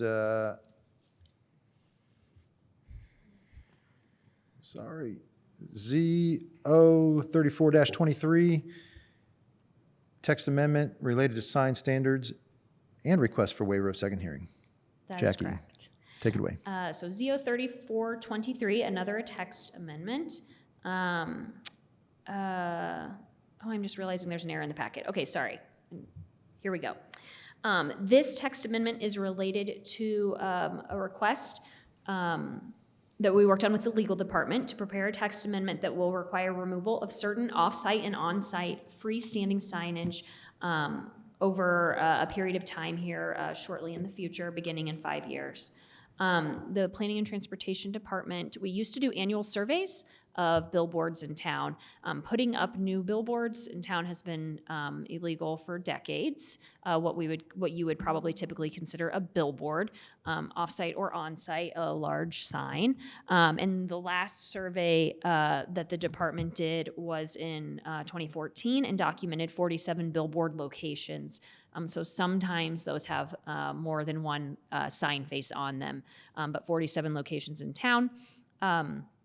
We know, for example, that a couple of the billboards have been removed. One on West 3rd Street, where the extra space storage went in. They did not continue their lease with Lamar, and that sign was removed, and I believe one more since 2014. So again, we've been tracking the lawful nonconforming signs since the late 80s at least. And the proposal sets forth a path to remove these lawful nonconforming signs in order to further meet the intent of the sign standards in the UDO. Those standards include avoidance of unnecessary proliferation of signs, providing developments with appropriate identification, creating a consistent streetscape, maintaining and enhancing the aesthetic environment of the city, eliminating potential hazards to motorists and pedestrians resulting from sign clutter, and generally promoting health, safety, and welfare of the residents of the city of Bloomington. So to be clear, this is for freestanding signs only. So wall signage, signs that are on buildings, is not part of this proposal, as well as signs that have gone in and met the sign requirements of the UDO. Those are also not included. So this is for lawful non-conforming signs that were erected before the zoning code and that meet certain requirements. The process is called amortization, and so basically they would be phased out over time. So here we have the actual language. So for off-premise signs, we would be looking at signs that are not public signs or multi-tenant signs. So you can think of some large multi-tenant signs, like on West 3rd for those developments. Those signs are lawful non-conforming, they're gigantic, but those are not included in this requirement. So this is like a one-use billboard sign. So freestanding signs exceeding 100 square feet. And then we are proposing, again, to amortize them over a period of 3 years based on the zoning district in which they are located. I'm sorry, that's for the 100 square feet, I'm so sorry, is for on-site signage. Again, freestanding only, not on a building. And then off-premise signage is 35 square feet, and again, to be amortized based on those zoning district over 3 years. So I'm just gonna quickly go through like a really, there are a lot of billboards in this town. These are the types of billboards that would be affected by the regulation. So for example, here is a pole sign at Eagleson and 3rd that houses two billboard faces. That would be affected by this regulation. We have signs, here's the one coming in from Business 37, advertising, an off-premise business. As most of our billboards do. We have them on West 3rd. Again, I mentioned the one that was removed at Extra Space Storage, almost directly, just up the block from these signs on the other side of the street. And I think probably most people think of South Walnut, where there are quite a few signs. You can see 6 panels here, 2 in the distance and the 4 in the foreground. Along this drive as well. We do have these are the types of signs that would be captured for the on-premise signage. 2 billboards here attached to the side of the Comedy Attic, as well as this billboard here sometimes advertises for Bloomington Foods, so it would actually meet either regulation of on-site or off-site.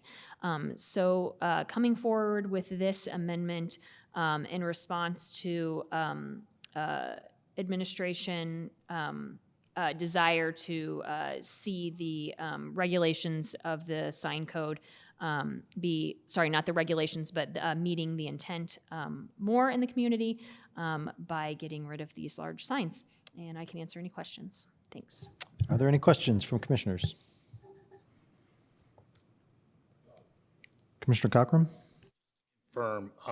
The Comedy Attic. So it could be, and I think you answered this question, but I just want to confirm it.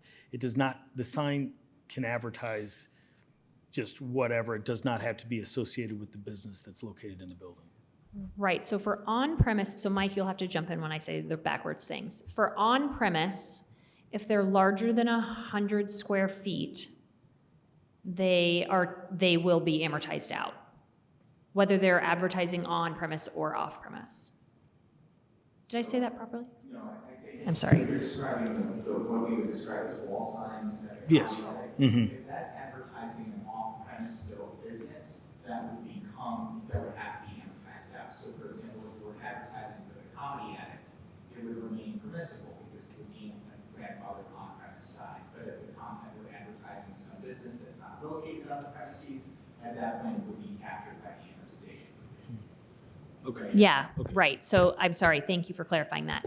So the on-premise signs that are advertising a business on-site, the only ones being regulated are freestanding. And only if they're over 100 square feet. If they're on the building, then they're not being regulated at all. So these that I showed here on this side of the Comedy Attic, they don't advertise for the Comedy Attic. So they are off-premise signage because they're advertising, like in this instance, for like Burger King or something. Mm-hmm. So those are off-premise signage. Okay. And therefore, if they're over 35 square feet, they're captured by amortization provision. Okay, thanks. Any other questions? I have a question. Why the waiver of the second hearing?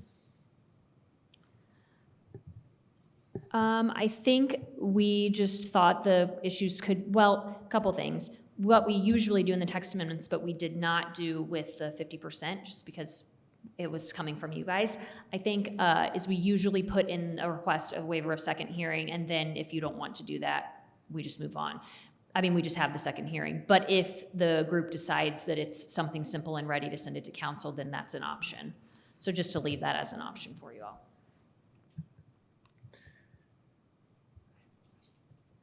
Commissioner Kinsey. I guess I'm surprised that there aren't any billboard owners who are here present to oppose this. And I just wonder if we have any perspective from, businesses that either, I don't know how all the billboard signs are, they're owned, and whether the Comedy Attic or any other building owner gets a cut of that, I don't know. But I'm surprised that nobody is here to say anything to oppose this ordinance or change.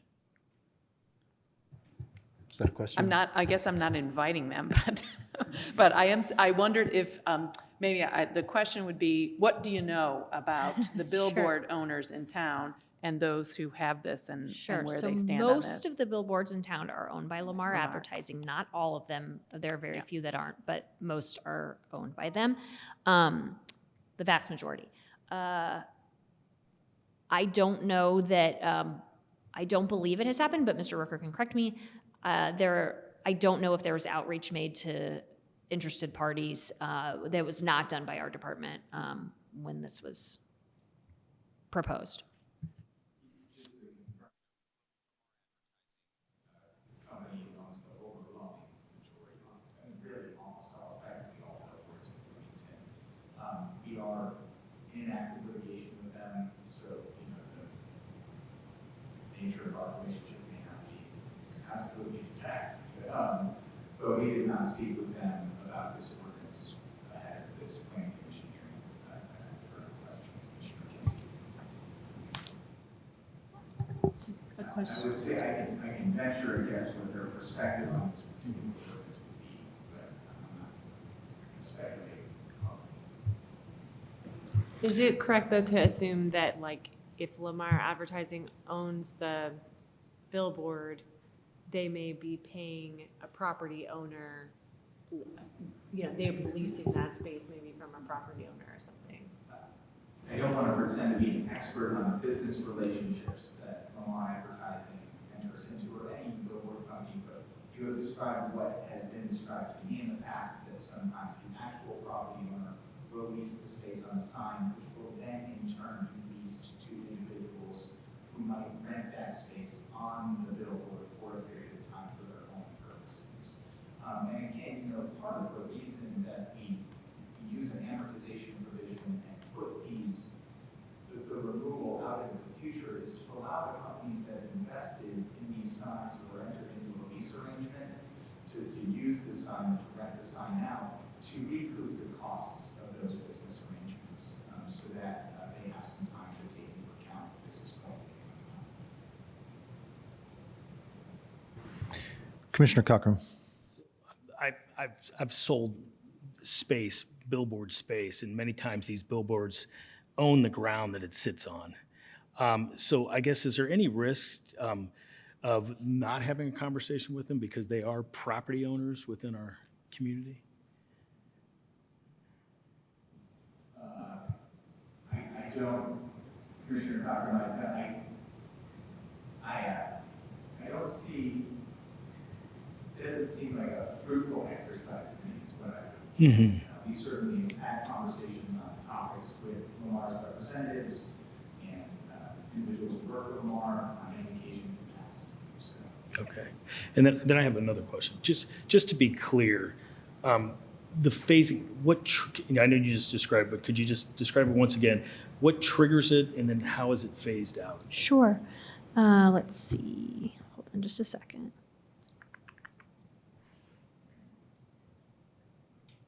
So the phasing is based on zoning district. So by January 1st of 2029, there are 7 zoning districts where if you have a sign in that district that meets the requirements, one of these 2 requirements, then that sign has to come down. So based on the 40, we looked at the 47 from 2014, and so that would be 10. 10 would come down the first year. Then by January 1st of the second year, we add an additional 8 zoning districts. That's additional 13 signs. And then January 22nd of the third year, which is 2031, we add 3 more districts, and then that is the remaining 24 signs. So by the beginning of 2031, they would all be down.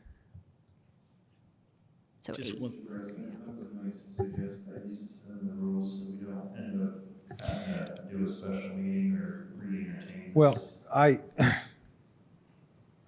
think that is a reasonable suggestion. I was going to suggest something else, which is that this feels like something that deserves a little bit more public input. If we haven't contacted the businesses either who own, manage, or rent the billboard space, I think it really warrants an opportunity for additional input. So my recommendation would be that we just continue this to a second hearing at our next meeting, and we can do that quickly and be out of here before 9:30 and have a chance for more interested parties to come and give their input at our next meeting. Only because, I mean, I recently was in a transaction where there's a 10-year lease with a landowner to lease that billboard space that would go beyond 2029. I said, I guess that's a concern of how would that be handled by the parties involved. So I would agree with Commissioner Whistler. Any other questions? We still do need to go to public comment on this, and time is short, but any other questions? Great idea. Okay, we will go then to public comment on ZO-34-23. Is there anyone who would like to make comment on this petition? If you are online, please click the reactions button and click the raise hand button, and we will recognize you. I don't see anyone on Zoom.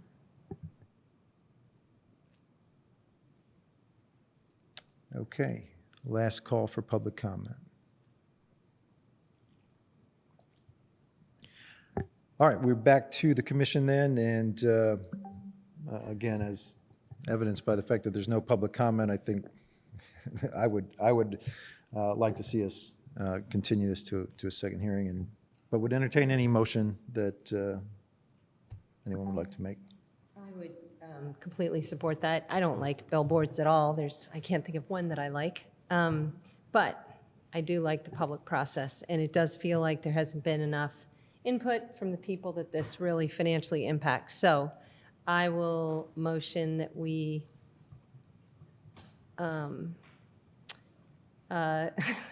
move to a continue, thank you. Continue to a second hearing. Till it's 9:15. Continue to a second hearing, case ZO-34-23.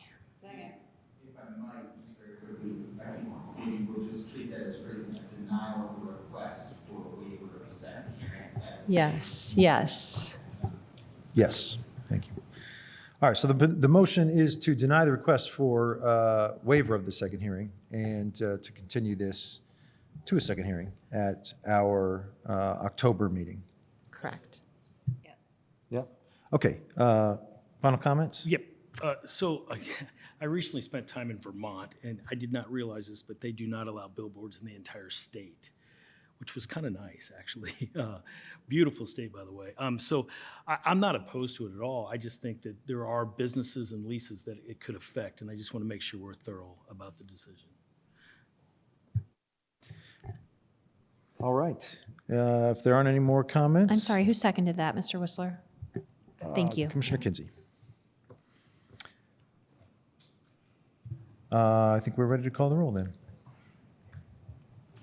Korodke? Yes. Kinsey?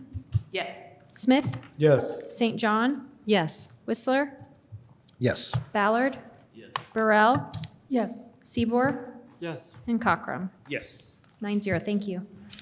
All right, and that concludes our agenda for the evening. We are adjourned. Thank you.